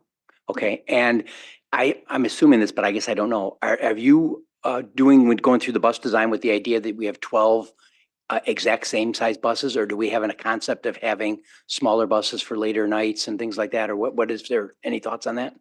Yep, so all these 12 buses are the 60-foot They are all? articulated, yep. And it will be used just for the BRT. Mhm. It will not be used for any of our other routes. So with that being said, the design of it, we are looking at one design, but there's opportunities to, like, we can have bus wraps. So there's different things that we can do for these buses. Just to help you understand, I appreciate the question about, well, sometimes we'll use smaller buses. That would be approach into your normal bus system, right? When we were talking about a rapid transit system, depending on the time of day, and again, it's 18 hours a day, 7 days a week. We're looking at 5-minute and 10-minute intervals. And so, and I think on opening day, it's between 11 and 12,000 were the original, Yep. some of the original calculations. So it's in your agreement that you approved with Mayo that we have, and Mayo wasn't driving this, but it's these performance measures are articulated in that operating agreement, and to achieve those and achieve that kind of passenger flow, they need to be 60-foot buses. They will be electric vehicles, but Okay. we do need that to run the 18-hour operation to have 5-minute and 10-minute headways. That's the calculations from our consultant. So to have 10 minutes on that link, I think there'd have to be 6 buses in active. You got about Yeah, you have a 20-minute run or 25-minute, I don't know what it is. Yeah, we calculated 9 vehicles to be used and then 3 spares. Okay. And we always want spares. Okay, that, now I'm just trying to get my math here. What would you figure? It's a 2, just say 2 miles times 2, or is it 2 miles? 2.8 miles 2.8, with 12 stations. okay. And again, I'm trying to think of east and then west. But in order to get to the 5-minute response time, you need to have 9 buses on there? Correct. So it's 5 minutes for a peak and then 10 to minutes for 10. the non-peak. Okay, And then weekends are the non-peak. okay, thank you. Yep. And I was just thinking through, I know I should know this, but the timeline for the infrastructure to maintain all these buses, is that's happening at the same time that we're building out our infrastructure to be able to support 12 new electric buses? Correct. So these vehicles will be housed in our current Public Works PWTOC building. Our chargers are there, and that's where And they're it's being already charged. sufficient for, We will need to install more chargers. Currently we have enough for 9 chargers. So we'll need to install more chargers, but then we are adding our maintenance bay and there'll be a charger in that. And then we also have en route chargers. okay, So thank that's you where for the reminder of that. All right, Councilmember Dennis. All right, thank you. I know there's a lot of work and a lot of time put into this, so that's wonderful. I think going electric is needed on many levels in our city. So I just want to say thank you for all that. A couple of things is, one, you mentioned the walking audit. Is that going to be a neutral audit, someone outside of the city doing the walking audit, or will it be paid city staff, or who's doing the audit of this? Yeah, thanks, Councilmember Dennis, yeah. So the person leading it from our team is Matt C. He's our active transportation coordinator. And then we're working with MnDOT, who has done these types of audits in the past, just to help us guide it. So they're really creating the planning assistance. The people that are helping us, sort of the core team, we're gonna be like Dave Beal, some folks from the county, like I said, the Bike and Ped committee. And then with them as sort of the core group, we're gonna be reaching out to neighborhoods and communities, sort of, and broaden that communication, if that answers your question. Oh, wonderful. Yeah, no, that's great. Thank you. Another question is, I know when we went on our tour, I think most of us went on we rode the bus kind of firsthand. I appreciate that. I know for learning, that definitely is good for me, in person and not virtual or whatnot the last year. But this 5 or 10 minutes when you talk about, or I'm sorry, the intervals, things happen, right? We're a medical community, so perhaps you have people coming on with wheelchairs, or you have an event like Rochester Fest, where you have a lot of people going to ride the bus, and so I think of myself or other parents who have kids and dogs and or coolers or whatever they're bringing on. I'm not sure all the things that are. But what happens when that interval time gets backed up? You have a situation where I'll use a situation I know well, a neurodivergent child who is having a situation, of crisis and not getting on the bus or getting off the bus, and they have some kids on, they can't get the kids, just real life experiences where, oh my gosh, we're trying to get this bus every 10 minutes or whatever the situation interval is, it gets backed up, or there could be accidents, it could be a lot of things. What happens then? Because I foresee people aren't clockwork, and there's a lot of barriers, and I'm talking about physical with like wheelchairs or social or whatever the barriers might be.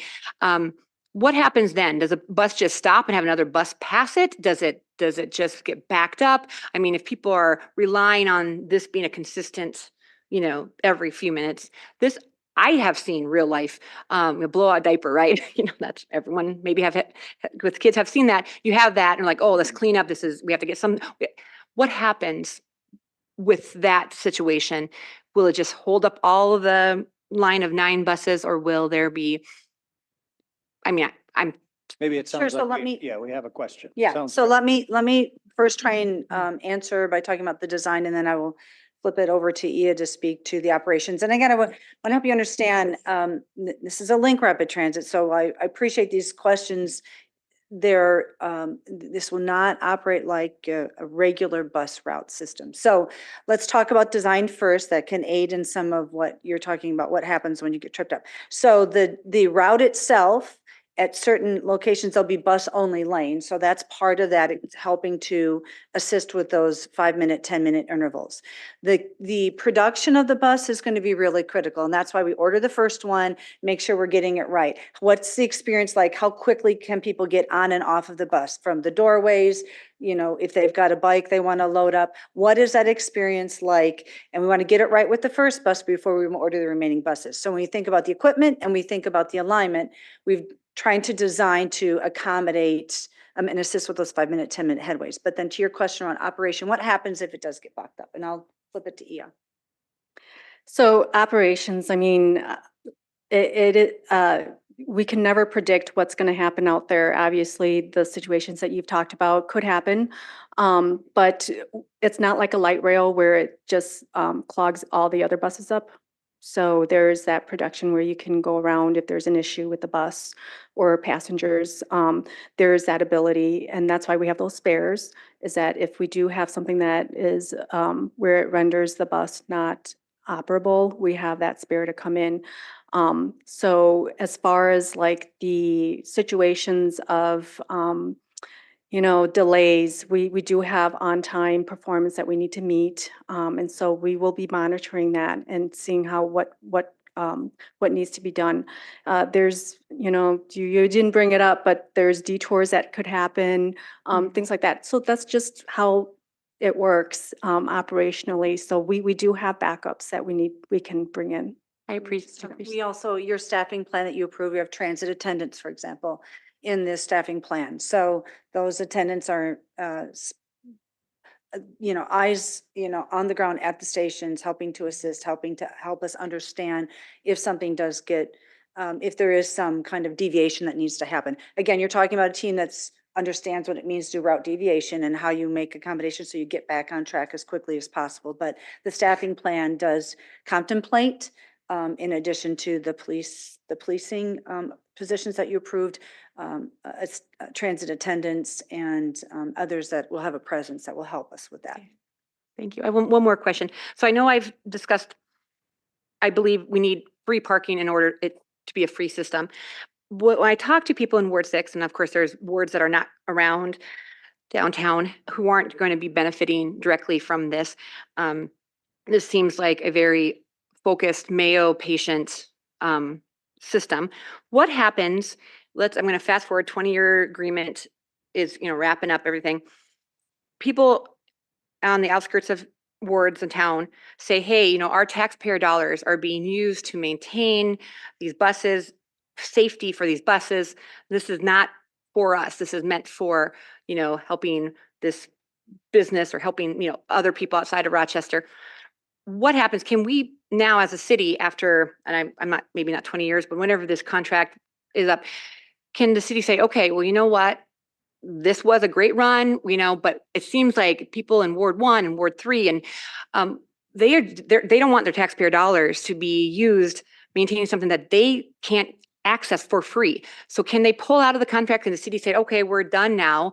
We're not going to be causing homeowners from around the city to foot the bill for something that they cannot use for free. So just a point of clarification, and then turn over the team to talk about how the system might evolve. There is no taxpayer dollars that go to the current system or that are contemplated for the forthcoming Link Rapid Transit. That's an enterprise fund that's paid for with transit-related revenue. There's no property tax that goes to operate the transit system. So, but I would turn it over to the team to be able to answer any other questions about the next 20 years. Okay, just to clarify, but isn't law enforcement going to be there for safety? Isn't there going to be like That's paid for by transit dollars. Okay, so Yes. all the law enforcement used for emergency situations on the transit is going to not coming out of property tax? Because that is correct, the law enforcement Oh. positions that you approved for the Link Rapid Transit come out of the budget. And I would also say it's also what's making it a free system is that 20-year agreement with 4 5-year renewals is made possible because Mayo has offered to fund the annual operating, a portion of the annual operating, the rest, the local share that's required. Their offer in that agreement that you approved last year is what is going to make it a free system. And I want to, I appreciate the question about who really benefits, because this is not a system designed for one. This is a free, transportation alternative for anyone in our community. If you are coming downtown for whatever reason, you can ride this for free. If you are one of the thousands and thousands and thousands of people that live within a 10-minute walk shed of this system, this can help you make a mode shift change. Josh talked about the walk audit. That's going to be so critical in your goals on greenhouse gas reduction. Mode shift is transportation and building energy use are the top two things that we can do to help reduce carbon emission, and achieve your greenhouse gas reduction goals. Mode shift is the number one thing we can do around transportation. And so as we think about a walk audit and being able to access this, not with a vehicle, but with whether you want to bike or whether you want to walk, to get to this 2.8 mile system and go to the library, go to Cascade Lake, go to Rochester Art Center, go to Peace Plaza. You can do that. I live in the Northwest. I could bike all the way down to one of these stations and get on this BRT and never have to use my car. So it is truly a benefit for the entire community. If you want to reduce your carbon footprint, you live outside the community, live outside of the downtown area, and you want to come downtown, this is an option for you. Thank you. Let's move on to the Transit Village. Right, thank you. Yeah, I'll give some updates on the West Transit Village.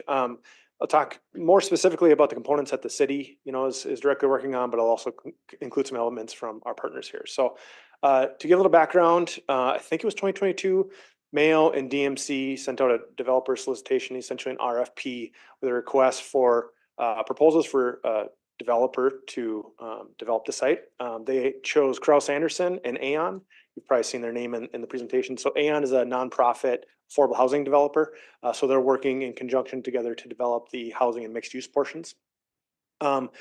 Some of these project goals, so I think it was last fall, but several months ago, we actually met as a team, all the stakeholders, Mayo, DMC, the city, Aon, and Kraus Anderson.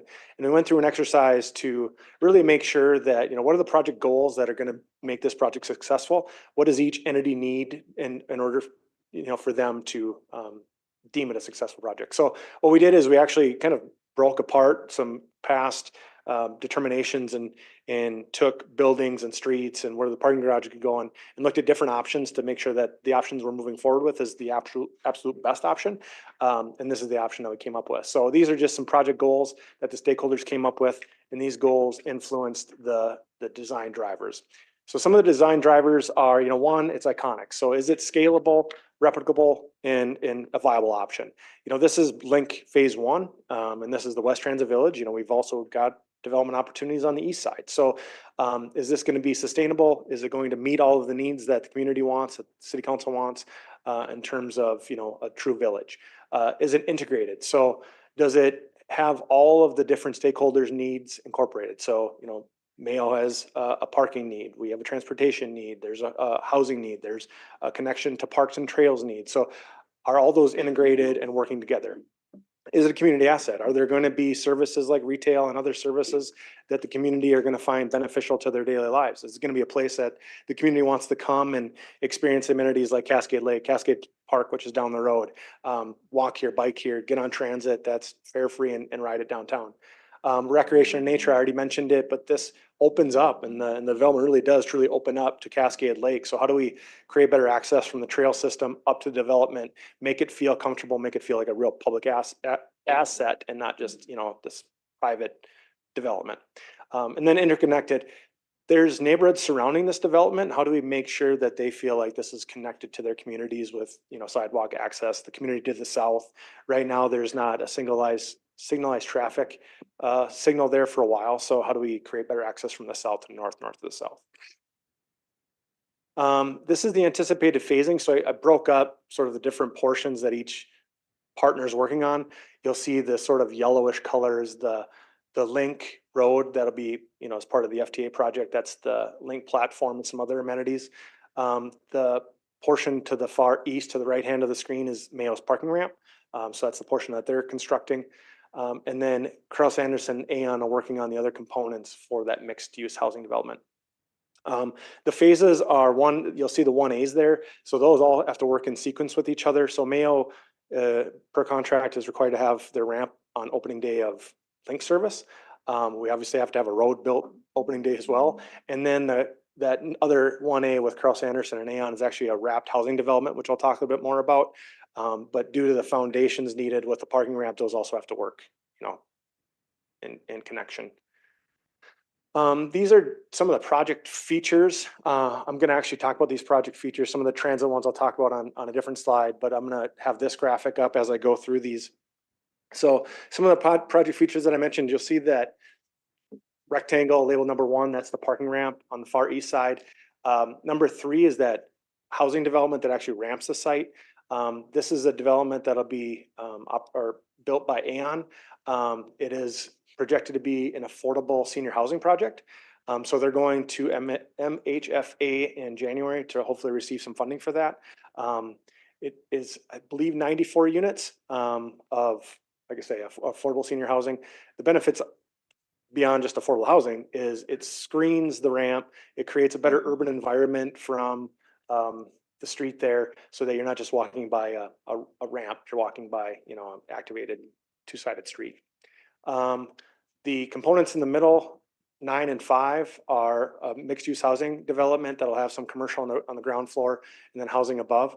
And then number 6 is right now all plaza area. So you'll see how if you're walking on 2nd Street and you go down the center of the development, it really opens up to Cascade Lake.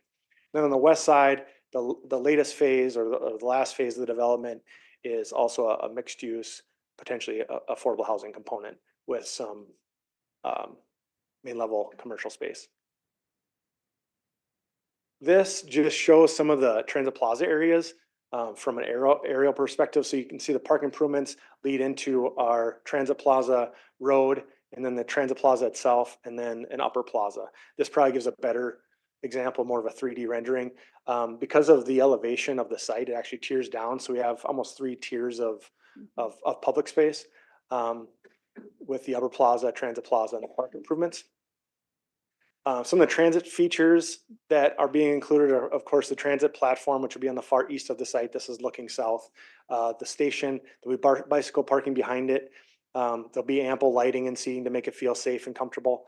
There'll be charging stations. So on route charging stations, we're planning on having 2 so that we can have bus layovers there and get charged without having to go back to the transit center in Northeast Rochester. Another element that I wanted to touch on is the driver comfort station. So the drivers need a place to, 1, have lunch, but 2, just have a little break. So we're working with the developer of the site. Initially, we had that as a freestanding building.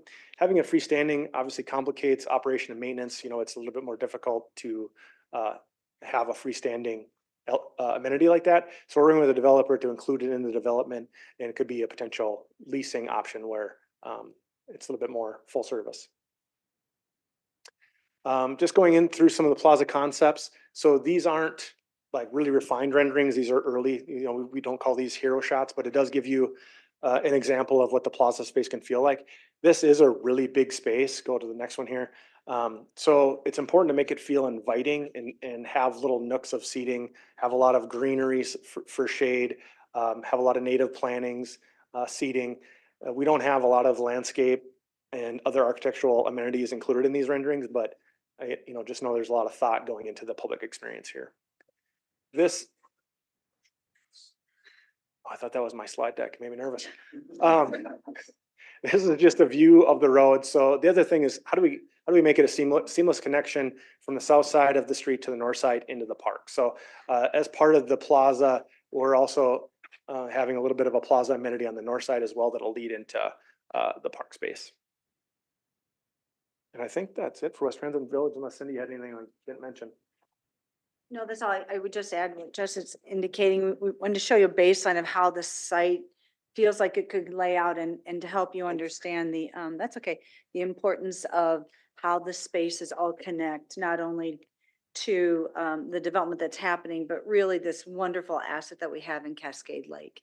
And so more evolution of design will be coming forward. This was just meant to be a fairly quick update for you related to West Transit Village.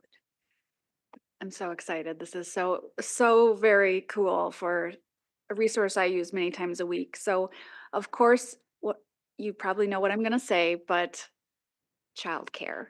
How might we support the idea of making this a really family-friendly space that also, so I love the idea of, let me start over. I love the idea of affordable senior housing. That is fantastic. How might we make it a really multi-generational space that also incorporates an asset, a community asset like childcare that we desperately need? Yeah, that's a really wonderful question. I appreciate the question itself because it helps us understand there's many members of our community, how they experience the space. I would say from a city's perspective, we really need to make sure that the public realm space is one that is designed for multi-generational. You know, Gil Penalosa from Cities 880 talks about how do you design cities for people of all ages. And so I think as a team, and specifically the city team, that's what we really want to see evolve out of the public realm components that live beyond just the BRT designed component, right? I would, and maybe we've got DMC teammates here, they've been involved in the discussion as well if they want to chime in, but I do know that Kraus Anderson, the developer, as they think about their tenant build out, what does that look like? And amenity services, whether it's childcare, whether it's, you know, dry cleaner, whether it's some other kind of amenity service, that has been an active conversation, I know, from the developer.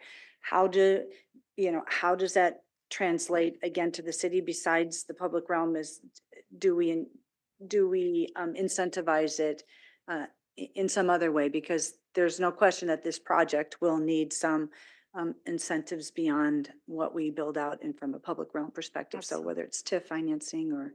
Great. I'm glad you're having those conversations. Just quick follow-up. So thinking about people who are using the space to park, being able to access those amenities, or people who live there or live nearby, also very easily accessing those amenities, I think is great.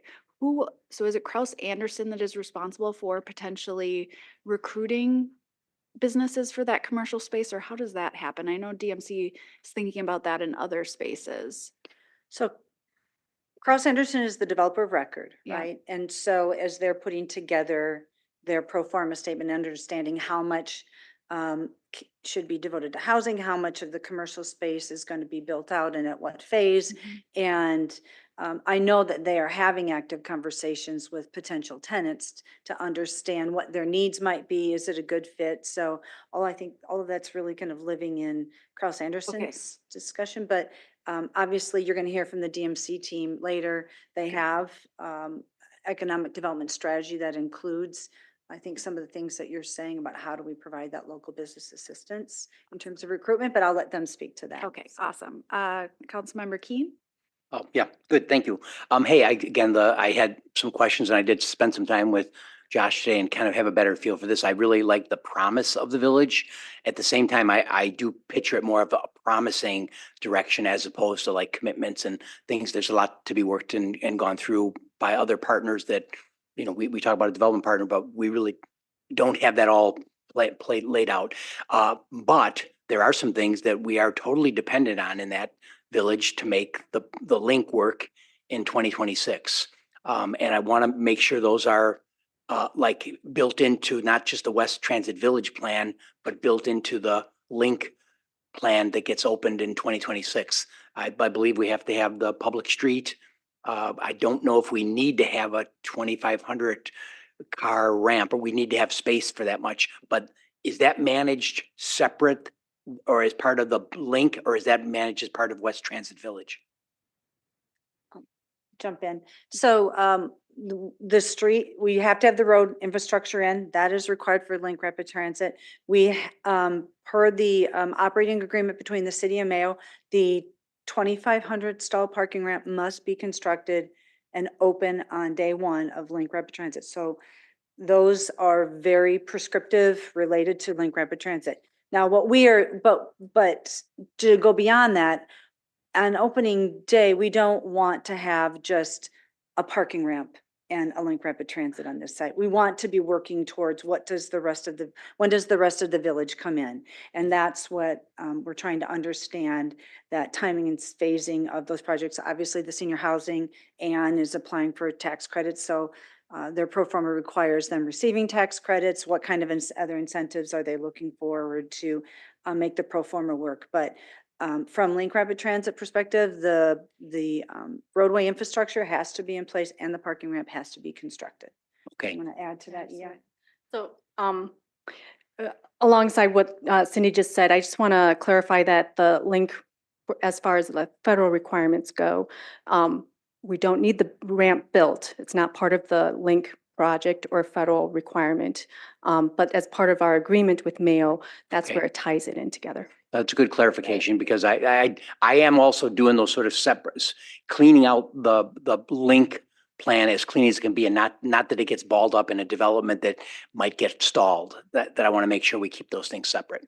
So that's good. My other point's a little more difficult for me to voice, but we just had this discussion on using this word free, and it's going to always, we're going to use those words free. But the fact is, it's not free. The fact is, we have Mayo agreeing in an operating agreement to pay this. And I wish we can figure out some way in our language to say that this is available to anyone in our community to use, but to call it free feels wrong. And I just don't know the right communication skilled people that need to be able to say, this is sponsored. And the idea that it is fare free has become such a logistics wonderful thing that allows people on and off without checking cards or scanning something or all that other stuff. I think it's been a great development that's happened in this, but it is not free and it is not falling to the taxpayers to pay for it. It is being sponsored, and I'd like to get the credit for the sponsor, but I also want to entice people to sample and use it when it comes around, because I think we really are onto something here as far as mode shift. I think that's really emphasizes the importance of the communications support that we're receiving. Is it ZAP? Yeah, I was thinking that might be a good comment to take back Wrap to wrap strategies, yeah. strategies, I think would be really great. Thank you. Thank you. Councilmember Bransford? Yeah, hi, thanks. So a few thoughts. Brooke's comment about daycare led me to think about this is an ecosystem. So what's really exciting about this is with the rezoning along Second Street, which will spur development, will also spur potentially businesses And I've got a couple of people asking me about putting daycare in and around on Second Street, which would be good. The other thing that I really like in terms of it being an ecosystem is, excuse me, not an ecosystem, but as benefiting the neighborhoods is the lack of Mayo Shuttle buses going through. I just wanted to give a shout out to that as a good benefit. And we all know that kerfuffle, right? So that's good. It's less wear and tear on the streets. There's a lot of really great things there. So I think it will spur development. I think it will spur businesses, hopefully some daycare too. So there's going to be a lot of really good things for there. So thank you for the update. Good job. From a planning perspective, I'm a little curious about, and maybe this is premature and you'll be bringing this forward, but how you're going to articulate the development down Second Street, are you going to close the entire thing? I mean, how is that going to be staged? Or is that just like way just say, shut up, Mark, and ask me in a month or something? So just I'm glad yours really specifically or talking about Link Rapid Transit and how that line is constructed. Okay, I just want to make clear because we're on West Vincent Village. So yeah, construction management, timing and sequencing is of utmost importance. I think it's fair to say we're not going to shut everything down at once. Part of that is understanding what how the contractor would like to stage it. Because obviously they were thinking about a certain way as they put their bid proposal together. But we've got a really great teammate here, Josh DeFrang, who has been heavily involved in that. I don't know, Josh, you want to jump up maybe and make some comments about? He already blew me. He was like, oh, they're going to want to do the deep stuff first, and then they're going to jump into do other stuff. But anyway, go ahead. Council President, members, thanks for pulling me off the bench here real quick, just to explain. But no, the staging is very important, obviously, for construction. And, the deepest area that we need to do is in front of St. Mary's in the tunnel. And we'll be having a full road closure through that area. But then as well as our construction management services contract, they're also going to be helping us kind of, prioritize the areas that we need to work. How do we work with each other on the other contractors?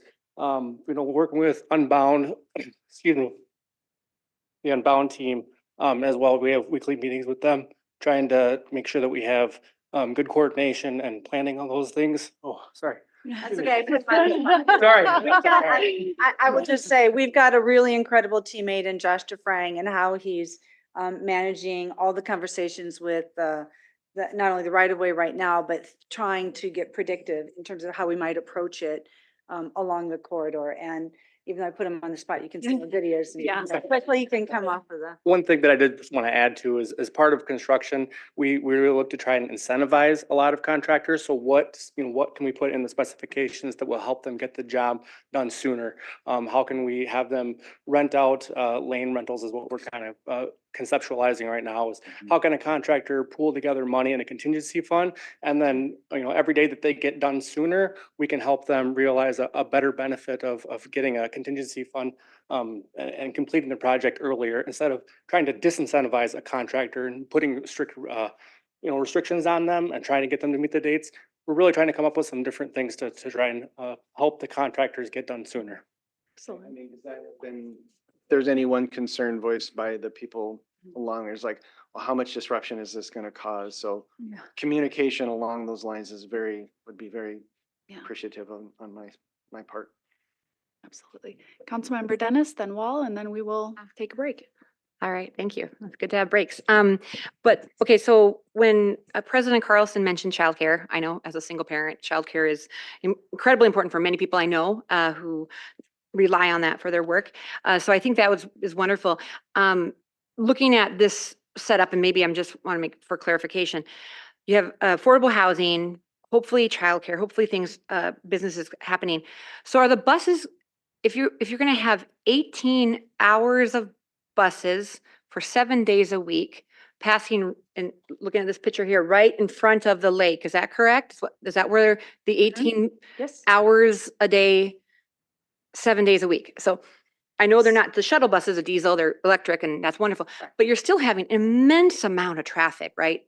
I mean, that's 18 hours a day. If you're going to sleep in these areas, you're going to have the lights, you're going to have, you know, the issues with safety with children, you're going to have like so many, you know, people moving. So I'm worried, and of course the wildlife, right there. I imagine we have some geese in the city too, and other things that might be around the lake. And I mean, has that all been factored in to people wanting to really truly live there? I feel bad about having, well, we have affordable housing, let's put it somewhere where we're going to have constant, almost 24 hours a day, buses, lights, tires moving, you know, geese, you know, like dodging, kids, perhaps, you know, looking at, you know, safety. We're on a lot of levels, different people in and out, constantly free riding. You can have someone, you know, I'm looking at abductions possibility, you know, kids coming in and out. There's so many different issues.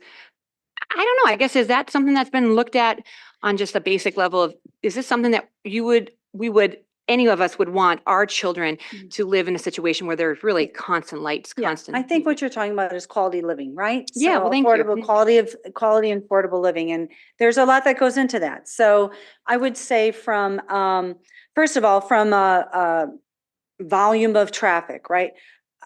Part of this solution of going to a BRT was an acknowledgement of our population growth that's going to happen through 2040. And if we didn't do something to address getting vehicles off of the street, we would be seeing a lot more congestion, a lot more vehicles. So this is a really viable alternative to future heavy traffic load, heavy traffic demand, greater wear and tear on our streets. What we're doing is creating mode shift opportunities. I almost said free, no fare. Yeah, it reminds me, it's no fare. No fare options, right? And so then when you think about affordable living, right? Quality affordable living, you think about access to services, access to amenities, right? Part of, I think, the beauty of the Link BRT running 18 hours a day is, what if you are a person that works second shift? You'll have to drive if you didn't have something like this available to you, right? Now, instead of having to get into your car and go drive to your place of work and then drive back, a second shift option is you can get on the BRT. From a safety perspective, you have invested in a staffing plan that deals with maintenance, it deals with cleanliness, it deals with policing, it deals with what I would say concierge kinds of services with the transit attendants. So a lot more eyes on this route than you might see in another kind of system, right? And when you think about certain demographics, they want to live in these really great urban areas where if they want to be automobile independent, they can. Or if they only want to get their car out once a week to, you know, drive up somewhere to go visit family, right? They have a choice, and that's really what it is. And I would argue, and it's better than living on an arterial where you can't, you really, it's not safe for you to cross an arterial. It's not safe for you to bike. It's you have to get in your vehicle to go to a grocery store, to go to the doctor. Here, you don't have to do that. Oh, and I'm sorry to interrupt, but yes, it's better than being homeless. It's better. You can always, but it's better than. You're right. but I stand corrected. It is a great option.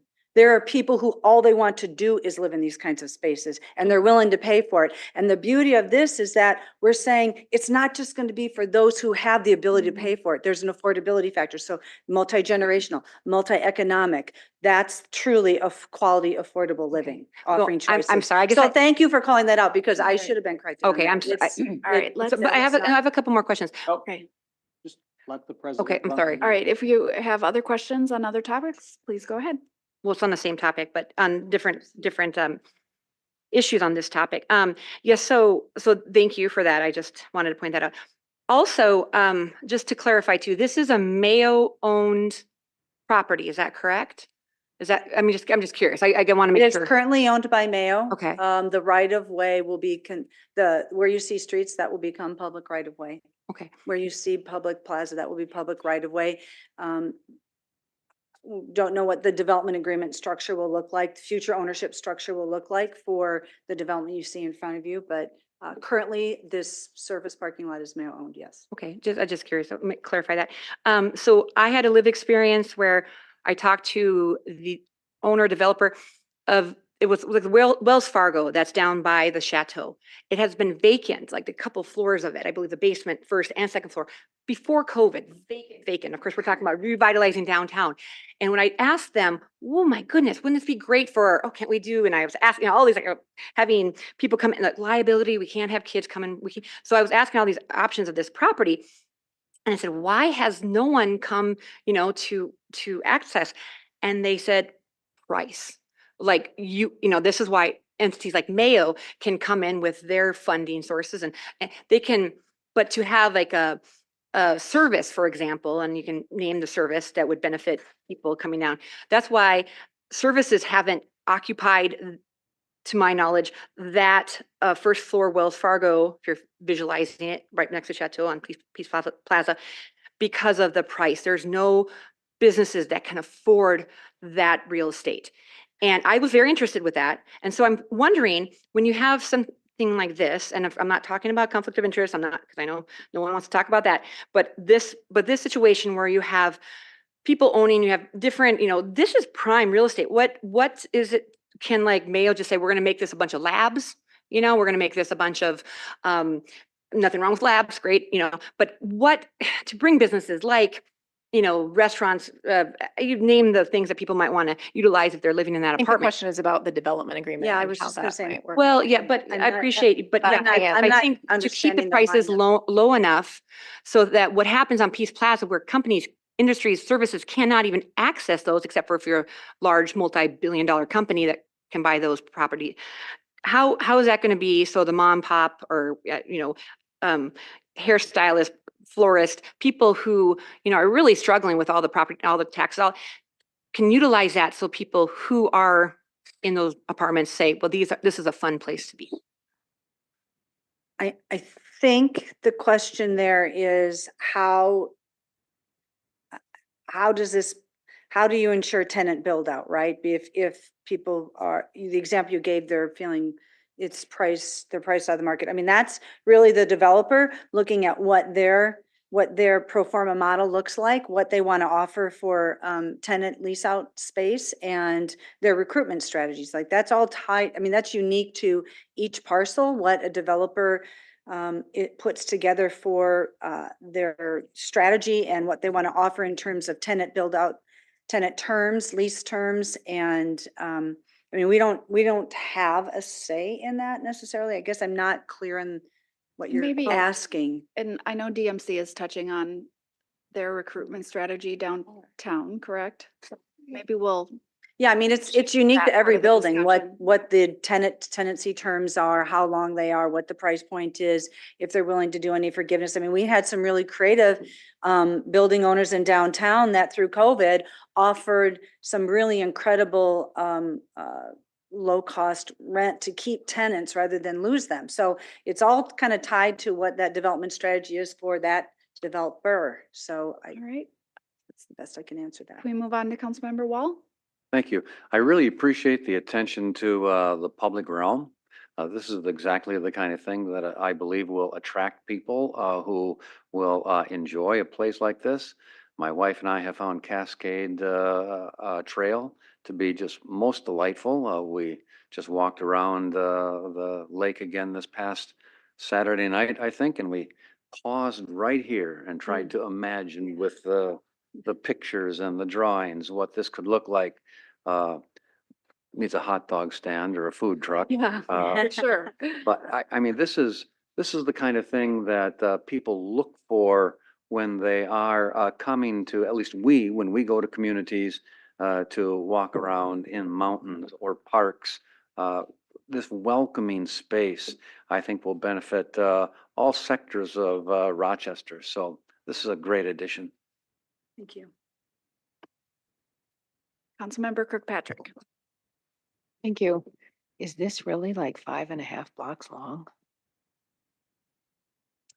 And it's 12 acres. Yeah, it's 12, 13 Wow. acres. Wow. It's about that. It's Wow, it is. bigger than you. Yep, it Yeah. really is big. What's the zoning on this currently? Pardon me? What is the zoning on this currently? Ryan, do you know what the zoning is? It's MXT node. So it's like it's a unique zoning district specific for this use. How close is that to MDX? MDX? Is that M- That's not a- MXD, excuse me. mixed? Okay. Mixed. Yeah, so it's what, 2 miles, whatever you said the distance is. It's, I mean, MXD is downtown, so it's, St. Mary's would be the closest piece, but then until then, you're all the way downtown. Okay, what about R2X? R2X is on the east side of Highway 52, so. We can provide a zoning map if you. Yeah, I'm just wondering how much mixed use could go in here. Yeah. Sure, so this is a mixed-use zoning district, and everything connecting this site to downtown, that entire 2 miles is mixed-use zoning as well. Okay, thank you. All right, well, thank you so much for the presentation. We'll take a 10-minute break and then we will reconvene for DMC.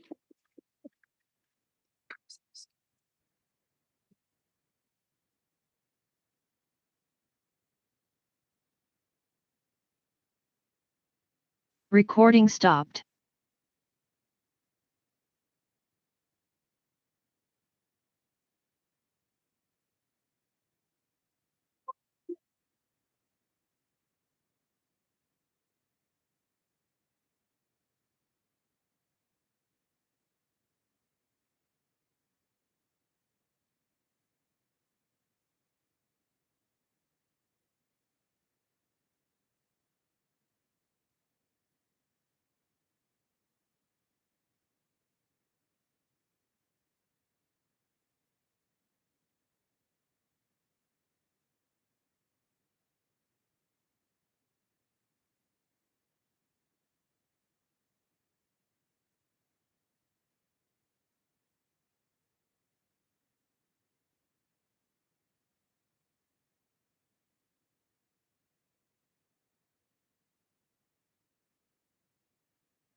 Recording in progress. Destination Medical Center team today. I'm not sure who is kicking us off, but please, I welcome you to the podium. Mr. Sieb. Press the button. Press the button. Oh, you need to turn the There- microphone on with Yeah. our temporary solution of a microphone. Thank you. Mhm. Madam Chair, members of City Council, Patrick Sieb, Destination Medical Center. It's a pleasure to be here today, and Ryan Yetzer predicted this was the least interesting of the presentations, and we hope to live up to that prediction. So what we wanted to do today is provide you a update on the work that we're doing around two domains and in two particular areas. And as you know, Destination Medical Center was really works best and works well when we work together. And we have a range of ways in which we collaborate at a staff level with City Council here, members of City Council who are on the DMCC board. So lots of layers of interaction and work that we do together. The work we do is really organized, the way I think about it and the way the law is structured really is organized into two areas.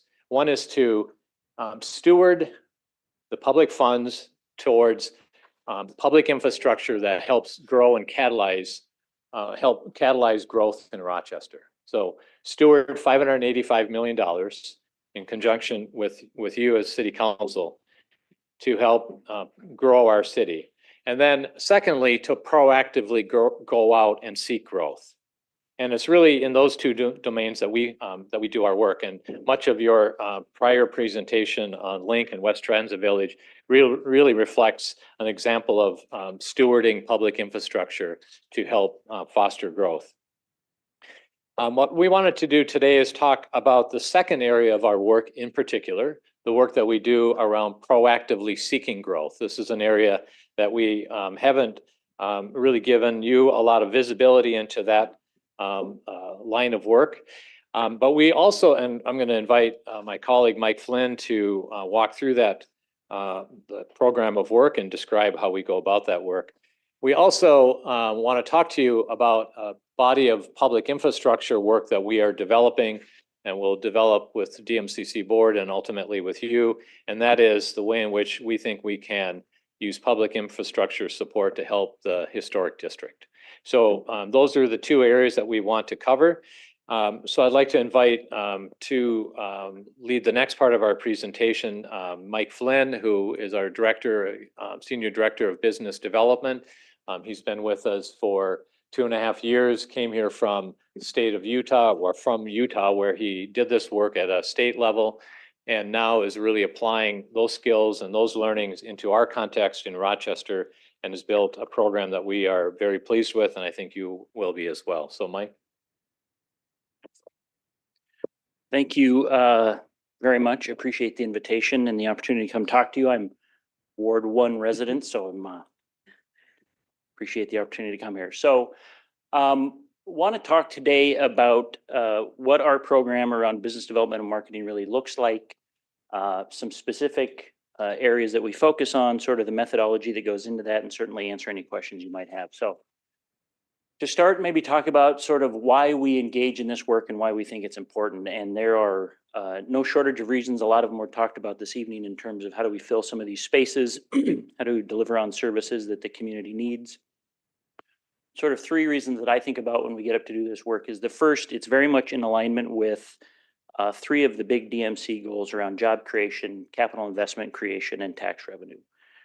The second is there is a desire, I think, on this body and throughout the community to diversify the economy in the city as much as we can. And there's a statistic we came across.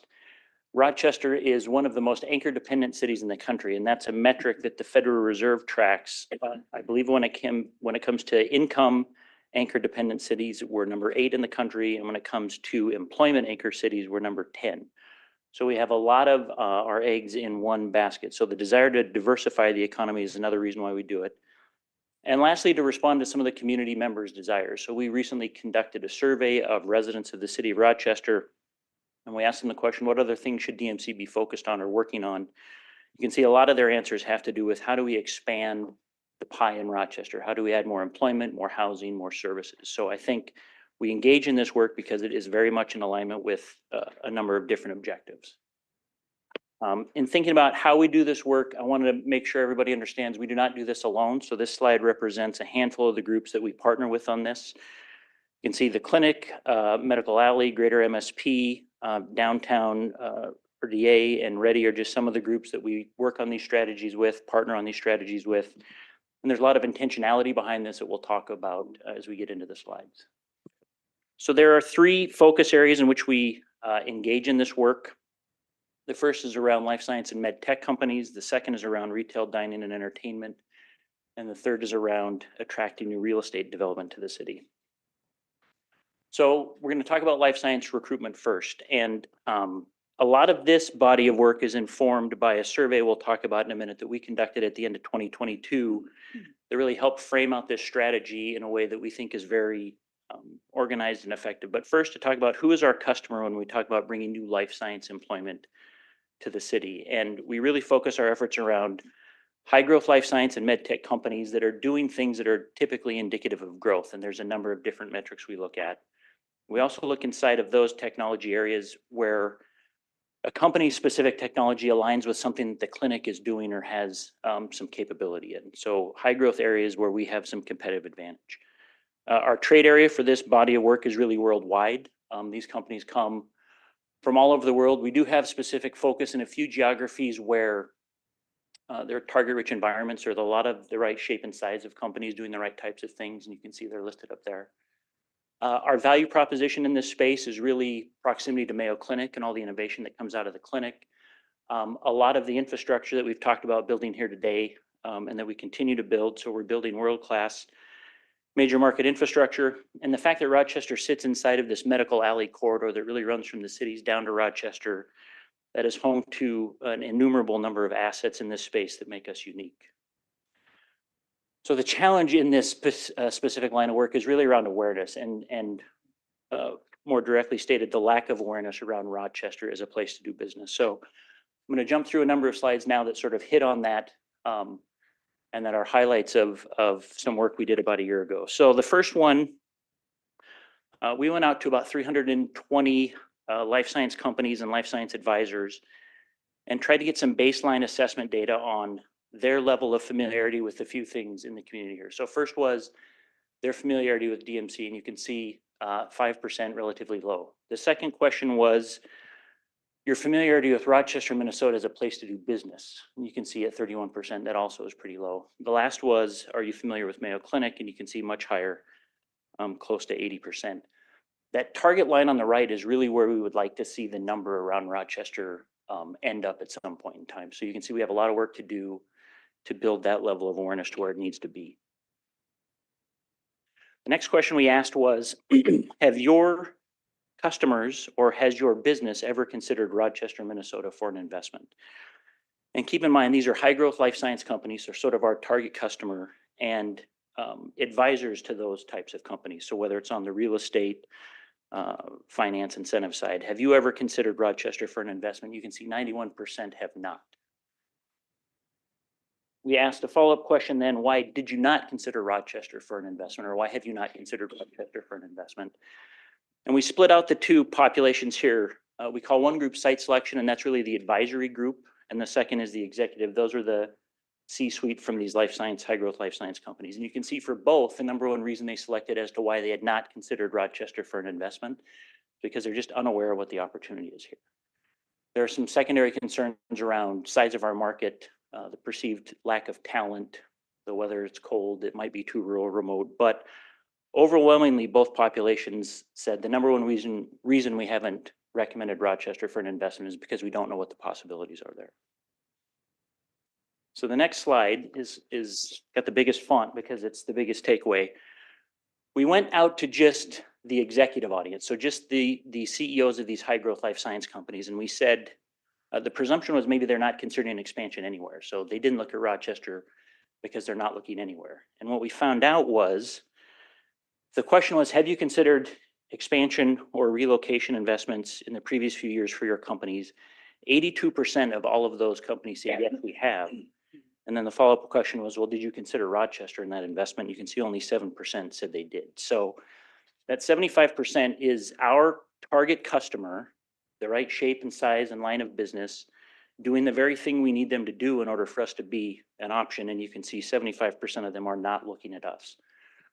So in this effort around business development that we know is important, the number one thing we have to solve for is how do we move that number up? How do we make that consideration gap smaller? We then jump through a series of questions asking them, when you make these investment decisions or when you advise on these investment decisions, what are the big drivers for these different categories? So the first around labor, you can see the number one decision driver amongst all audiences was talent pipeline. So that really is a measure of, I need talent tomorrow when I open my business, but I need talent in 10 years and 20 years as well. They tend to look at these as generational investments. I'm not going to pick it up and move it again. So I need to make sure where I'm going, there's the right types of skill sets and the right volumes. When we ask location factors, you can see there's a divergence between what the advisory audience tells us and what the and the executive audience tells us. So when it comes to the executive, the C-suite of these high growth life science companies, the number one thing they think is important is transportation access. So how do I get myself in and out? How do I get my customers in and out? How do I get my employees in and out? And I think this speaks to really the importance of the airport we have here and the need to continue to invest in that asset because it is the number one driver from one perspective. And when we talk to the advisory audience, the number one thing they say they need is turnkey lab space. So how do I get these companies that are rich on ideas and low on capital, how do I get them to make an investment in a community? And it is by building things like turnkey lab space, shared lab space. And I put this slide in here just in case there's some lack of familiarity with it. So when we talk about turnkey lab space, we're really talking about pre-built lab spaces that are great homes for entrepreneurs. So they have the right services, they have the right equipment, the right advisory. They are designed, built, priced to be highly flexible and to be really attractive to this audience. So what the executives are telling us is we need to be able to get in and out, and what the advisory group is telling us is we need real estate like this. Lastly, we asked them about what do you need in the community? And you can see the number one thing both audiences say they need is a thriving ecosystem. And there's a lot of definitions for ecosystem. We tend to think about it as end users, so these high growth life science companies, all the advisory services those companies need, so regulatory and reimbursement and capital and all the things you need to know to run a business. You need access to education. You need access to groups like the City of Rochester and DMC and different economic development groups that can help you down that path. And ultimately, you need clinical and research partners like the Mayo Clinic, University of Minnesota, groups like that. So how do we build that ecosystem here? And really, how do we demonstrate that ecosystem here? So this survey a year ago has proven to be pretty foundational to our strategy around growing this industry. And it really is around building awareness of Rochester as a place to do business, of DMC and the City of Rochester as partners in that effort. And with Mayo Clinic's close connection to both, it's about building infrastructure that makes us bigger, makes us faster, makes us less risky. And it's about building an ecosystem that you can feel when you come here. So you see higher ed and industry and the city and DMC and Mayo Clinic, all of those groups interacting on a regular basis. It's ultimately the thing you're buying if you come here and make an investment decision. So maybe I'll pause quickly. If there's questions around this specific topic, happy to answer them before we jump into the next one. Councilmember Kirkpatrick. Thank you. I am perhaps a little bit confused. Okay. When Mr. Sieb first stood up, I understood this presentation to be about diversifying our ecosystem, our infrastructure of economic input. I don't hear that happening. I hear survey results from biotech and bio-life sciences coming through. And if diversifying our investment and creating something that is hitting more spokes of the wheel, why are you presenting this data to us? So again, am I misunderstanding what this presentation is about? Perhaps a little bit, maybe let me clarify. So I think diversity of employer is what we're talking about. So we have a lot of employment with one employer in the city. So of 120,000 people, 40,000. I think the goal is how do we diversify that footprint of employment?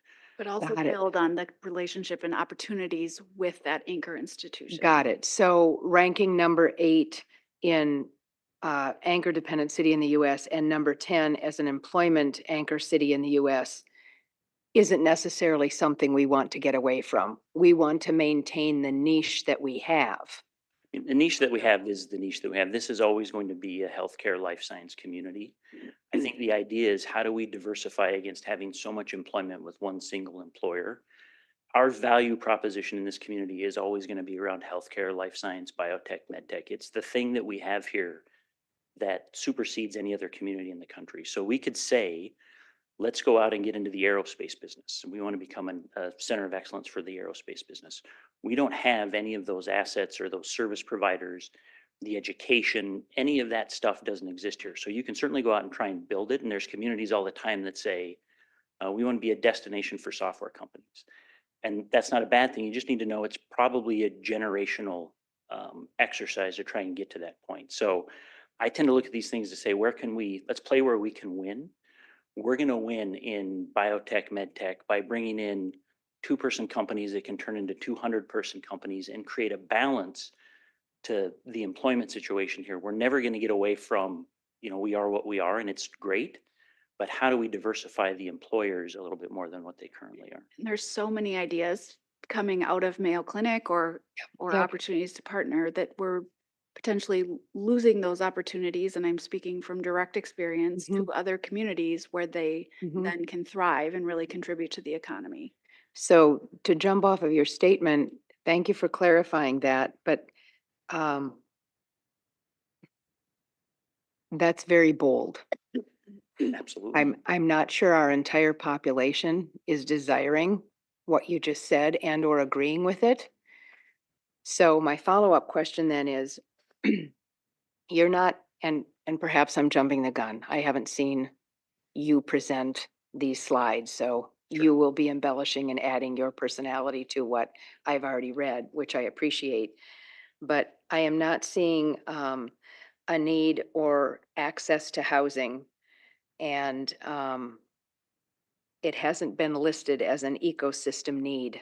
I don't know if you will elaborate on that or not, but how does our low capacity to create housing in the last several years, how will that ecosystem be created for this influx that you are Sure. stating is going to be coming forward? Yeah, and I think it's probably worth explaining. When we did the survey, we were asking specifically around assets required for life science investment, not sort of the whole breadth and width of what does a company need in a community to move and feel like they can be successful. I think what we need at a bare minimum in order to even get into this game is the things that are articulated here. So we need an ecosystem and we need the right types of real estate. And we need the right type of skill set. We need all of those things in abundance to be competitive in this industry where we know we have some capability. When we achieve that level of awareness and those companies say, okay, now I know what Rochester has to offer in this space, they're going to come and ask those follow-up questions. What does childcare look like? What does housing look like? What does transit look like? How does the government function? All of those things will become part of that conversation. So I think you're absolutely right. We have to solve for those, but we're never going to get to that part of the conversation if we don't move the needle on this part of the conversation. So there are a variety of things that are important. This survey was really focused around in the life science space, what do we need to solve for? Got it. Thank you. Councilmember Keen? Yeah, I guess I'd have the comment that I really do understand Councilmember Kirkpatrick's like bigger economic diversity sort of things, but I also understand or I support the idea of DMC sweet spot and with the idea of like how do we get more employers. I think the way we're going about this is right, and that idea of like we need to be in the discussion more so, and I think that's the thing we're missing right now. We're not there's not the awareness and on the, let's say, East or West Coast or in London that an option might be. And I think we want to, that if the goal here is to get into those discussions, I think it's a good goal. The other one that, again, I guess that I didn't see coming out as strong as when I've gone through this before is that we're not out looking for, to attract, Genetech here for 1,000 jobs because we couldn't support that. Right. We're looking for smaller startups that might look and say, wow, look at the skill base at Mayo, or look at the skill base coming out of Iowa State or that's in this area. And again, I think of the early on DMC, one of the kind of the standards that I think we've not done as much with is that idea of economic diversity. We have things like Discovery 1 and we have Discovery 2, but we have precious few of those sort of new names that are here and starting to grow and frankly, and failing, or that are starting to grow and then become, start moving out to Rochester Technology Park, or some good examples like that. Yeah. The other thing I guess I want to point out with this is, as the economy grows, I think the other part of the economic diversity is the services that come here to support the businesses and the housing and the delivery services and the construction cleaning businesses.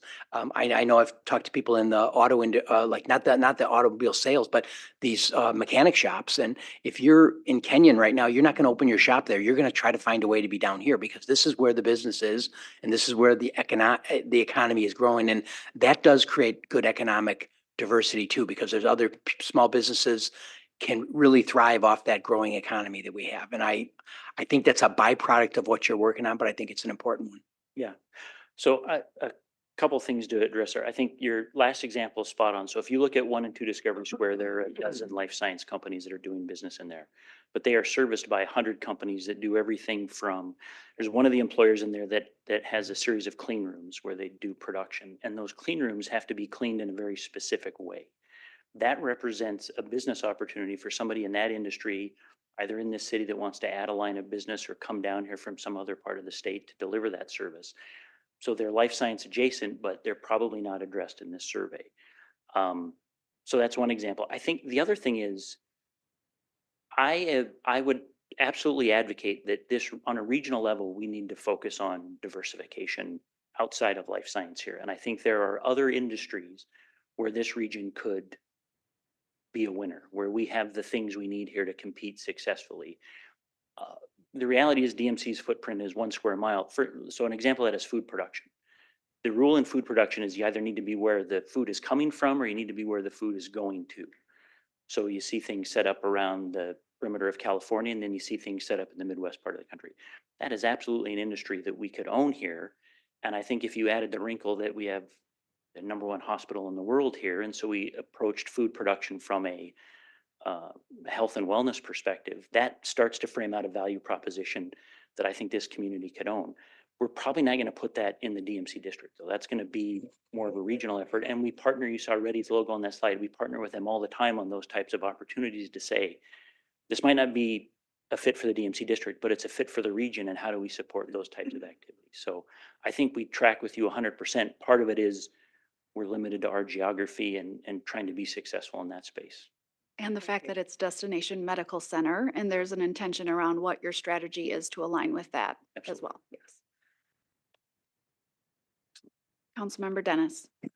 Thank you. Sorry about kind of formulating some of this, but what I mentioned earlier today was the price, of course, price of downtown. I'm sorry, I was kind of had an important thing I had to connect with Ms. Elms about here. So I apologize if you had touched on this, but when I saw that happen, I was with people looking at the property in the Wells Fargo building, and to know it has been vacated for before COVID was just heart-wrenching. To know that there are so many things that could have used that wonderful storefront, that could have brought people downtown. You could have had a little roller rink or something inside there. You could have a jazz place, or there's a million fun things that could bring people downtown and not just make it a event destination, which we do have great events like the dance event that happened just recently, and bringing people in town, but truly make it a destination downtown. So that vacated property was said it was been vacated for so long because no one can afford that except for if you have millions of dollars, billions of dollars or whatever coming in. So it is being looked at now for, I believe for Mayo Clinic to utilize for something that's for Mayo Clinic. But this is a huge issue for when you want to make Rochester welcoming, you want to have fun things, and you see things closing down right and left. We hear the terms, like you said, all eggs in one basket, one horse town, those kind of things, very sterile downtown. What can make it so that if you do have fun, if things for youth to go to, for example, hands are a lot of times tied with nonprofits, hands are tied with funding with schools, and, have people be able to afford real estate and the taxes and the things that are going to really diversify our economy is, I think, one of the huge barriers for people, to rent that. I keep using that example, that downtown Wells Fargo, they couldn't find somebody for years and years because it was too expensive. So what can keep our community, youth don't have places to go. People, mental health is a huge issue. Tangerine, for example, which I loved, is gone. Things that are fun downtown. I don't know, can you elaborate a little bit more? How can you bring people that don't have a big budget, but really have a huge service for Rochester, a niche that needs to be filled here in town? How can we have them succeed? Thank you. So I think this sort of falls in line with our efforts around retail dining and entertainment. So, you mentioned that certain pieces of real estate have certain asking rents, and those asking rents lend themselves to certain users. I would disagree with it. There's no user for a space. My experience is there's a user for every space. The challenge is, how do you identify who those users are and get that opportunity in front of them? And I think that's where the awareness issue comes into play. How do we take these assets and the vacancy we do have in downtown or land sites out in the suburban communities, and how do we get those in front of the right users at the right time? And that's part of what I think DMC in this business development effort has gotten really good at, is trying to figure out who are the users for those spaces. What are the types of users based on what they charge and the types of rents they can afford, and how do we connect those two ends? So that's a big part of our retail dining and entertainment strategy.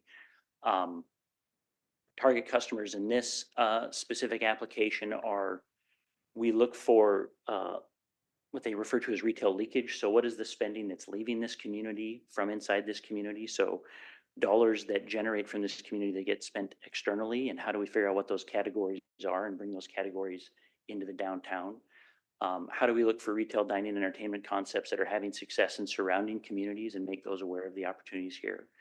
As opposed to our life science effort that's global, this is highly regional. So we tend to look for adjacent communities that are having success and figuring out what are the retail options that work there and how do we bring them here, and how do we keep in mind what our real estate options are and what the prices and what do those different real estate assets lend themselves to. So do we have existing turnkey kitchen space that might work really well for a restaurant in an adjoining community that's having success? Or do we have real estate that has a certain price point or certain ceiling heights or certain parking availability? Every retailer has a different set of metrics that sort of motivate their investment decisions. So what we have to do a better job of is understanding what those characteristics are for our different options in the DMC district, and figuring out who are the retailers that are having success in those spaces that need that footprint, and connecting those two ends. So I know the space you're talking about, and there's a user for that space out there. We just have to package it up the right way and get it in front of the right potential retailer. Yeah. Our challenges in this space are, again, an awareness issue. So you referenced that space has been sitting empty. Obviously not enough people know about it. I think the other thing that we're struggling with is shopping habits, buying habits have pivoted during COVID. People buy things different ways and their patterns changed. So how does this community sort of adapt to that in a way that we can have success?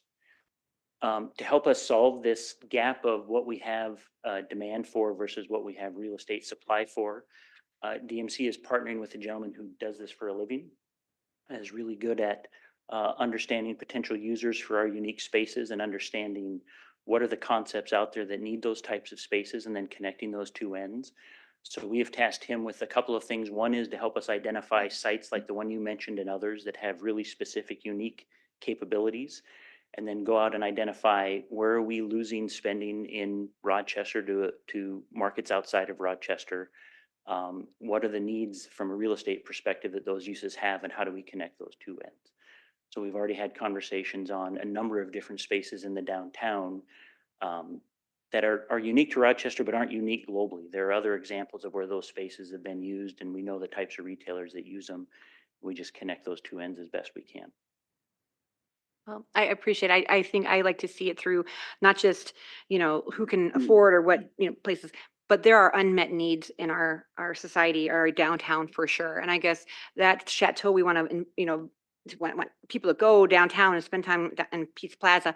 And it just, I'm glad it's going to hopefully be used, but to have a storefront to be booming and have people want to be downtown and have, I feel like that's something that Rochester would be, truly benefited from if we can encourage stores that don't create a huge revenue, but create a huge service to people, especially I want to say youth and these people who are, elder seniors and people who might be left behind in some of these fast-paced worlds here. So I think we should focus on the need, what's missing in our society, and then see how we can fix that versus looking at, well, this rent, which, can't be met by a lot of nonprofits. Okay, thank you. Last part of our strategy is around how do we recruit more development and development capital to this market. So again, our target customer here is multifamily housing, hospitality. It is a national focus. We do look for developers that like to operate in healthcare communities. That tends to be a niche. You build a different or variety of different types of assets, but you like to do it in healthcare specific communities. So we focus on that audience. Obviously, a value proposition around all of the growth and the demand that's being generated here. The unique toolboxes we have as a function of the city of Rochester and DMC, and all of the big infrastructure investments, especially on the public realm side, that create all of this adjacent value. How do we make these developers aware of that? Obviously, challenge right now related to the economic climate. Costs have gone up, borrowing is more expensive. Again, we see awareness challenges in this space. We also have a challenge that our market needs a tremendous amount of growth. So for our market size, we need sort of an outsized level of growth to keep up with sort of where we're at in this cycle right now. So we have a lot of things to work on. From a programming standpoint, we start with infrastructure. So build the infrastructure, build the capacity, and then find people to leverage that capacity. Look to build partnerships with the city and with other people in the community, make processes easier, and at the end of the day, maintain the bold DMC vision and the values that are so important to the organization. So in summary, I just want to leave you with, we have a really well-defined strategy that is based on data. We have a very aggressive program of work. There was a slide I brushed over, but we are on the road constantly. By definition, our customers for a lot of this work are not in the city, so we go to meet with them where they're at. And again, we have a really strong coalition of partners from throughout the state that are all supportive of this work and doing things to help us be successful. Thank you so much, Mike. Councilmember Wall. Thank you. I understand that you've got metrics in place to measure all of this. I also am very pleased that you're bringing some influencers in this fall that could possibly move the needle for us. How long do you think it would be before metrics will prove that our strategy is exactly the right one that's moving us in the direction that will bring us the greatest success? Sure. So I think there's a couple answers to that. One is we will go back out to the market and update some of these baseline metrics to see if we've moved the needle, and then we can measure the effectiveness of the program. So if we go back out in a few years and ask the awareness question, and we've seen that number move 5%, then we know X amount of spending and outreach and time moves the needle 5%. And I think that helps us sort of plot a path forward to say, where will we get to where we want? I think the other metric is a little more informal, but when does the phone start ringing? I mean, that's really what we're going for here, is when do we build a level of awareness and educate on the value proposition here to the point where they call us? And that metric is already, we're sort of starting to tick that box. So we have, it doesn't happen a lot, but we occasionally get a call from somebody that says, I've become aware of Rochester and DMC and the unique value proposition. The other day, I have a cancer therapeutic company and I need to figure out where to put 30 engineers. So a perfect example of kind of our shape and size project that is an example that we are moving the needle on this. So there's sort of the informal, how do we start to build that pipeline of activity, and then the more formal that we'll go back out in a few years and see where have we actually move the needle from an awareness standpoint. Nobody's ever sold anything in history that the customer didn't know existed. And so we have to really solve that awareness problem first before we can get them to start considering us for an investment. A few years sounds like a long time. It's not. I Okay. came from an organization that had done this for 40 years pretty consistently. And remember, this didn't exist in any of the shape it exists in today until Mike got here about 2 years ago and has built from scratch this approach. So I mean, I think, so I appreciate that. And I would just let everybody know, like, this is like turning a cruise ship. Like, we have to crank the wheel and trust in the process. This is a strategy that is leveraged in a lot of other communities really successfully. We see it moving the needle in sort of small ways in terms of the phone starting to ring. And when we reach out to somebody, they'll have become aware of us in some way, shape, or form. Generally, people have to see things 2 or 3 times. So again, it's a process, but I think it's one that we can be successful on. We're starting from a great position. When you have the assets we have in this community, it's the main reason this is going to ultimately work, but it's going to take some time. and I know you just lightly touched on this, but your relationship with DEED and Greater MSP are so important to telling the story of our region and how DMC fits into that. Absolutely. Other questions? All right. Thank you. Moving on to our next section. Thank you, Mr. Flynn. Thank you. Just to continue the conversation, as I said earlier, our work is really captured into 2 bodies. The work we do in proactively seeking growth and development, the other work we do around public infrastructure and our support of public infrastructure. One area that we are developing and with developing in partnership with city colleagues is an approach that we can take to support our historic properties in the newly established historic district. I'll invite Jamie Rothy from our team to lead that presentation, just tell you where we're at this point and where we think we're headed, and we'll welcome your feedback. Thank you.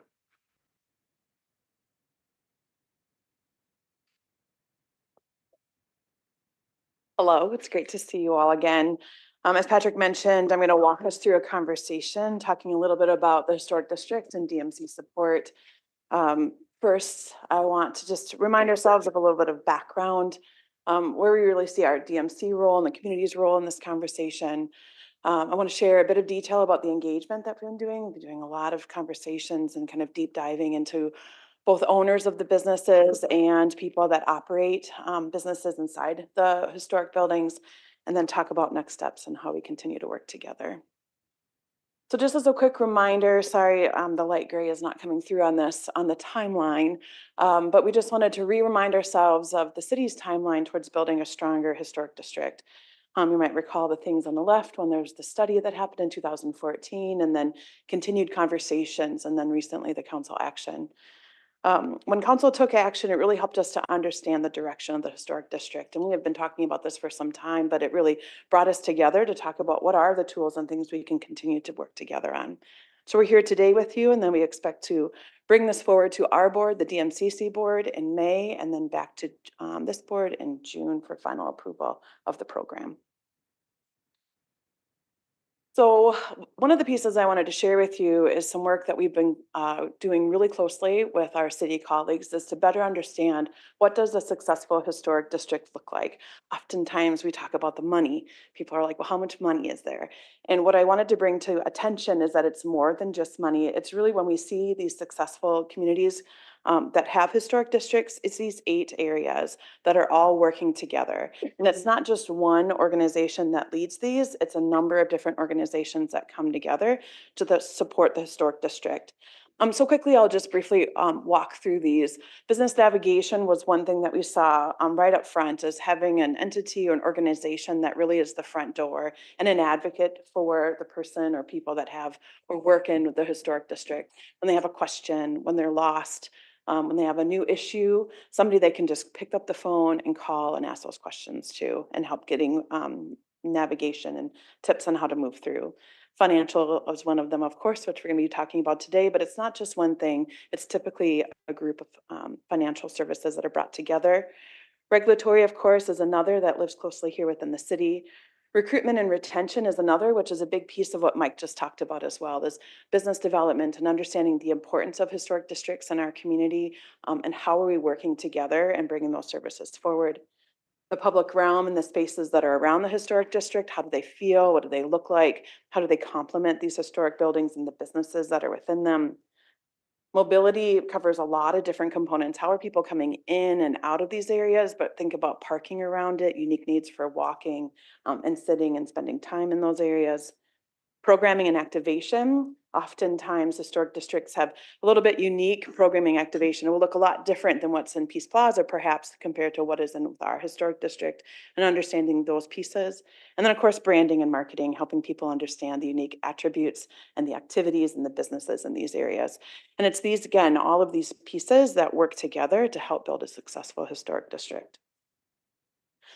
So then our next step after we went through this work was to better understand what is DMC's role. And sort of this messy page is to help lead into the discussion of, we wanted to do a DMC review. Where could we play a role? What does this make sense? What does it say in the DMC legislation? What does it say in the development plan? When we look at other cities, how can we learn from them? And we really walked away with 3 focus areas in those 8 themes that we mentioned before.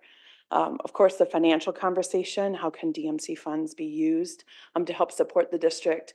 Recruitment and retention, which we just mentioned with Mike, which is already really exciting to see. We're already making connections with our historic district business, I would say building owners and businesses, and making introductions already, which is really great progress. And of course, a place that we work in partnership every day with is the public realm within the city. So we wanted to deep dive into the financial tools discussion. And what we have been doing is spending a lot of time with our property owners, as I mentioned, and people that are operating businesses. And I wanted to share with you what we are learning in that process. What am I hearing? And these are really 6 themes that are coming out from those conversations. And I wanted to mention that we've heard these themes, and now we're coming back and sharing these themes. We're asking, what are we missing? And it's a continued conversation in this engagement process throughout the entire kind of timeline. So I'll touch base on these on quickly. The first one is ease of process. Of course, don't make it too complicated, making sure that it's easily accessible and that we're not creating barriers. And that's also something that we learned from the deed grant, the Main Street grant as well. It was great feedback and really making a tight process so people could access to the funds quickly. Timeliness and turnaround and seasonality. So think about a lot of our projects might be external to the building. And so we want to make sure that money is available so that we can do these projects in construction season, which is one season in Minnesota. We can't sometimes do new roofs in the winter time. So making sure that we're really paying attention to when is the money available and how are we working through that process.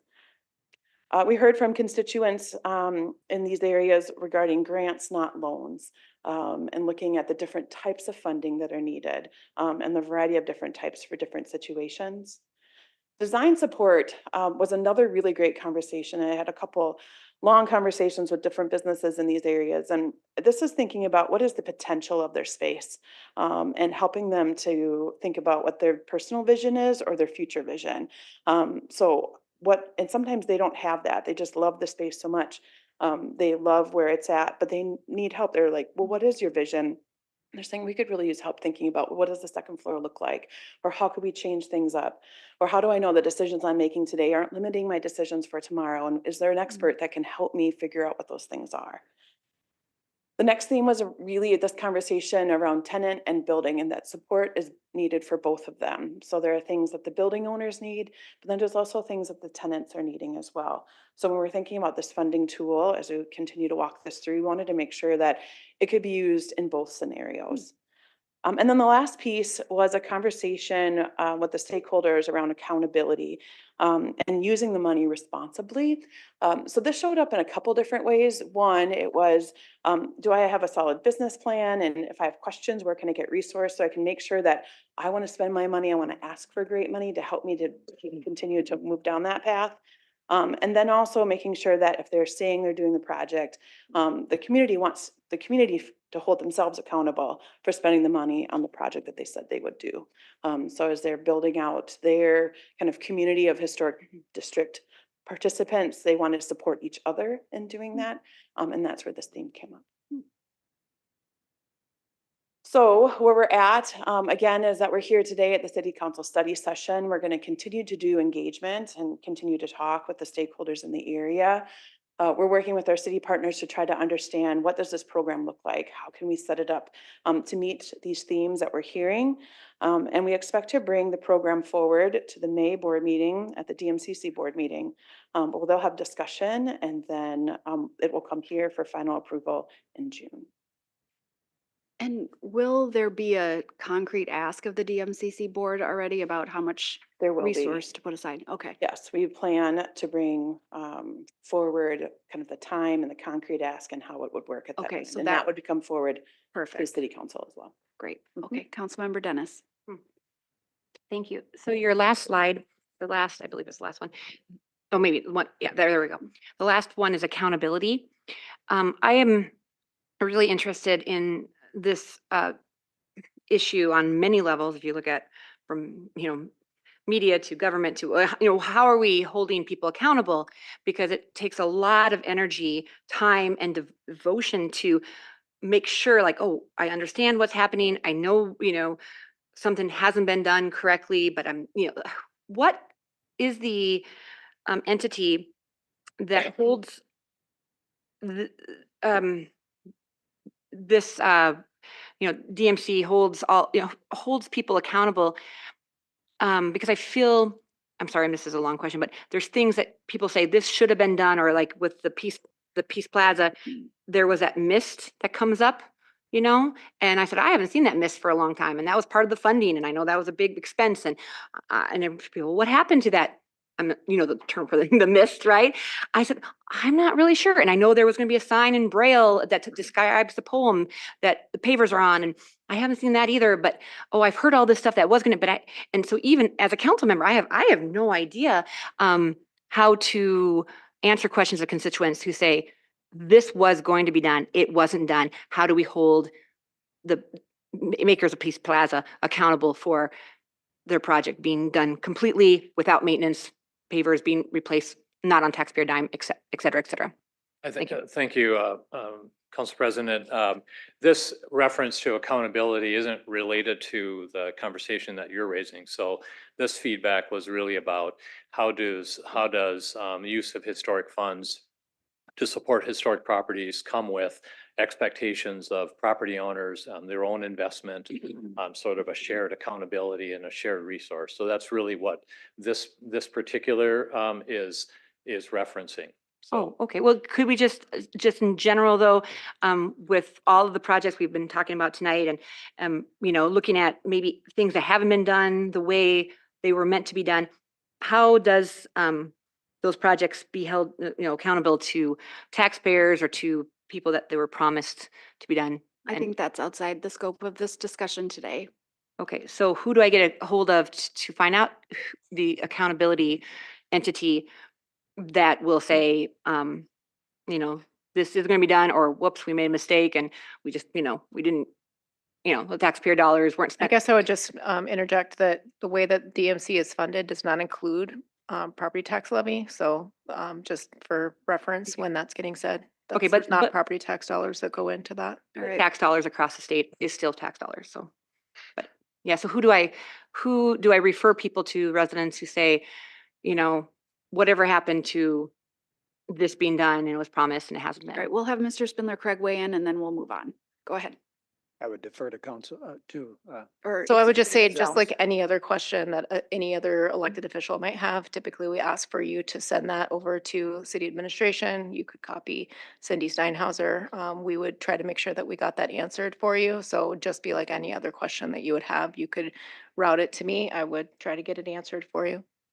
We wouldn't need to do a CIA if we have a question. Depends on if the question is asking for us to do a bunch of work that like change something or actually put a different sign in. But if it's just a question about what was intended to be Ms. Elm, constructed. we're quite a bit off topic. I'd like to redirect and shift over to Councilmember Keen.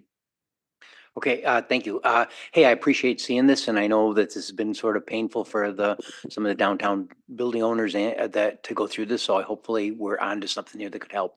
The thing that surprised me on the financial support page was that idea of having relationships with both property owners and tenants. Can you talk about that a little bit? Because I mean, as a city, I always think we have a legal connectivity to building owners, but not to tenants. And I think you seem to be implying that we can do more through the DMC. So I think what we're trying to show with this slide is what we heard from people. It's not Okay. necessarily what we're able to do or what will be how the program looks. It's trying to play back what we've heard from people. And so that's an example of what we've heard is. I see. Okay. Can this be available for property owners and also the businesses within that? And so we're just trying to surface the kinds of questions and the themes that we've heard. And as we try to work our way through it and measure it against, how is the best way to deliver, we will try to be responsive to these, but not necessarily able to in all cases. Okay, yeah, and it did remind me too that like when we did the deeds and the front thing, there is a thing about the investments are in the structure, not transient sort of things. And you'd probably try to have similar rules. Yes, I think your question is about what are the types of things that might be supported, and it would be the things that meet the definition of public infrastructure. In our case, it is capital improvements, fixtures that are permanent or intended to be permanent. So deed said to us, if you had a dollhouse and you picked it up and shook it, the things that fall out wouldn't qualify. The things that stay in, like a freezer, built-in freezer, not a microwave that you could cart away. Okay, So good. not sheet linens and tableware. Last question, and early on, Mr. Roth, you highlighted the idea of public realm. And it's a possibility. And it is something that, in the confines of this room, we kind of know we're talking about with historic district, but most people wouldn't. Is there any concept of this public realm that we're going to kind of have some sort of marketing or some sort of notion of identifying the district? Yeah. Well, I think, I'll let Deputy Administrator Sandhauser respond as well. From our perspective, public realm is the kinds of things around, imagine tree-lined streets, imagine signage that indicate the district, imagine wide sidewalks that allow for activation, imagine lighting that creates a sense of warmth. Those are the kinds of things that I think we find in other successful historic districts that is wanting here in Rochester. And you think about what the Broadway experience is today, compared to what it might be if we really lean into this as a historic district. That again, just from my perspective, I can have these conversations and have these votes, but pretty soon I'm not exactly sure which ones are in there or not. And it would be nice to be able to walk by and say, these are the participating structures. And remember, we supported moving forward with a streetscaping study. Ms. Steinhauser, go ahead. Yes, thank you, Council President Carlson, and thank you for the question, Councilmember Keen. I would just reiterate what Mr. Seba said. When we talk about district identity, right? It's all of those things that he mentioned. And when you think about what they're learning in terms of financial support, we really see this, one of the city's roles is in what does the space around the buildings look like, right? And so you did approve and direct that some dollars, or you direct that we look towards a planning effort that at least in talking with Community Development Director Irene Woodward, that it would include some kind of planning component that does indeed create that district identity. And how does that live in concert with the identity of downtown, the identity of other Very good, yeah. important projects, right? Yeah, well, even the thing we talked about, again, not to get off topic, but the marketing of parking and trying to get a consistent thing there and making sure we don't do two totally different sort of methods. Really important. This whole presentation is in the context of so many other things going on. This is just thinking through what makes the most sense for DMC's role in this. Councilmember Kirkpatrick. Thank you. Well, I'm hoping that when the dollhouse gets shaken, all of those beautiful wax sculptures from the Science Museum are bolted to the floor so they won't fall out. I think that would be a great community asset. Could you go back to a different slide, please? Perhaps 43. I can't remember the number that I saw for the slide. There you go. Thank you so much. Wow, really great work here. Unfortunately, I have to share downtown with Mr. Bransford now after redistricting, but I love our downtown. I think it's wonderful and I want to see it so much more vibrant. The downtown I remember growing up, folks were down there all the time, and I know pandemic has hit us hard, but these 6 little note cards here are well done. Thank you. The ease of process, that's what I've heard from business owners downtown. They want this easy. They don't want to have to work for this. They shouldn't have to work for this. They're being impacted greatly by the growth that we're seeing, and I thank you for putting that note card on here. Absolutely, seasonality. We've just kind of got a one season to hang out downtown, and we all rejoice about our northern latitude and the 12-hour days plus, and it wanes quickly. Grants, absolutely. Grants, not loans, for sure. Thank you. The design support, I was really, really excited to see. I'm glad that that is something that's going to come forward. Even the most creative people, and we have a plethora of them downtown, that highlight the work that they do and their efforts with their own style, and to be able to augment that with some other added design services, or resourcing things that they may not be able to resource, and keeping a cohesive piece through while acknowledging the individuality with all those businesses is really phenomenal. Thank you. And then the tenant and building support for both. We're all aware of some of the buildings downtown may not have been maintained, and potential changes that may come from them, but our tenants need to feel safe and supported in the spaces that they have, that they welcome their client and their patrons into. And the property owner also needs to know that they are going to secure renters and do the best good for the community as well. The accountability piece, I'm very happy to see. However, a little concern comes up with that one, and it's different than what both Ms. Dennis and Mr. Keen have talked about.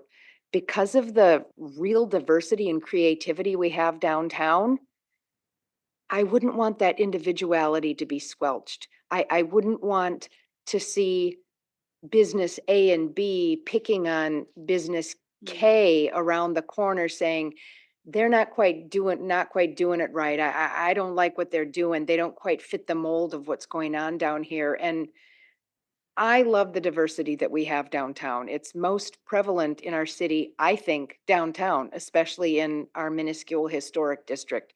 So as long as that accountability piece is, like it says right there, done responsibly and respectfully, I think that could be a really beautiful thing that's gonna, one raindrop raises the sea. And I'm excited about this. Thank you for bringing this to us. That was all so well said. Work. I try. And really well done. So thank you so much for your time today and sticking with us, and all of your presentation really well put together. And I look forward to the DMC board meeting and coming back to council in June, so we can get this moving forward. I think we're good to go to shift it over to our study session schedule. Thank you, Council President, council members. We do have a study session coming up on the 13th of May. So that will be an update on strategic air service development. So some update on how air service is going at the airport, and sort of nationally, and different opportunities we have. And then a really exciting topic, tall grass and weeds. There's a parks team coming to just try to make sure that our current ordinance complies with some changes that happened at state law. In state law, excuse me, and then a closed session to discuss labor negotiations following those 2 items. Thank you so much. All right. Thanks, everyone. Have a good evening. You.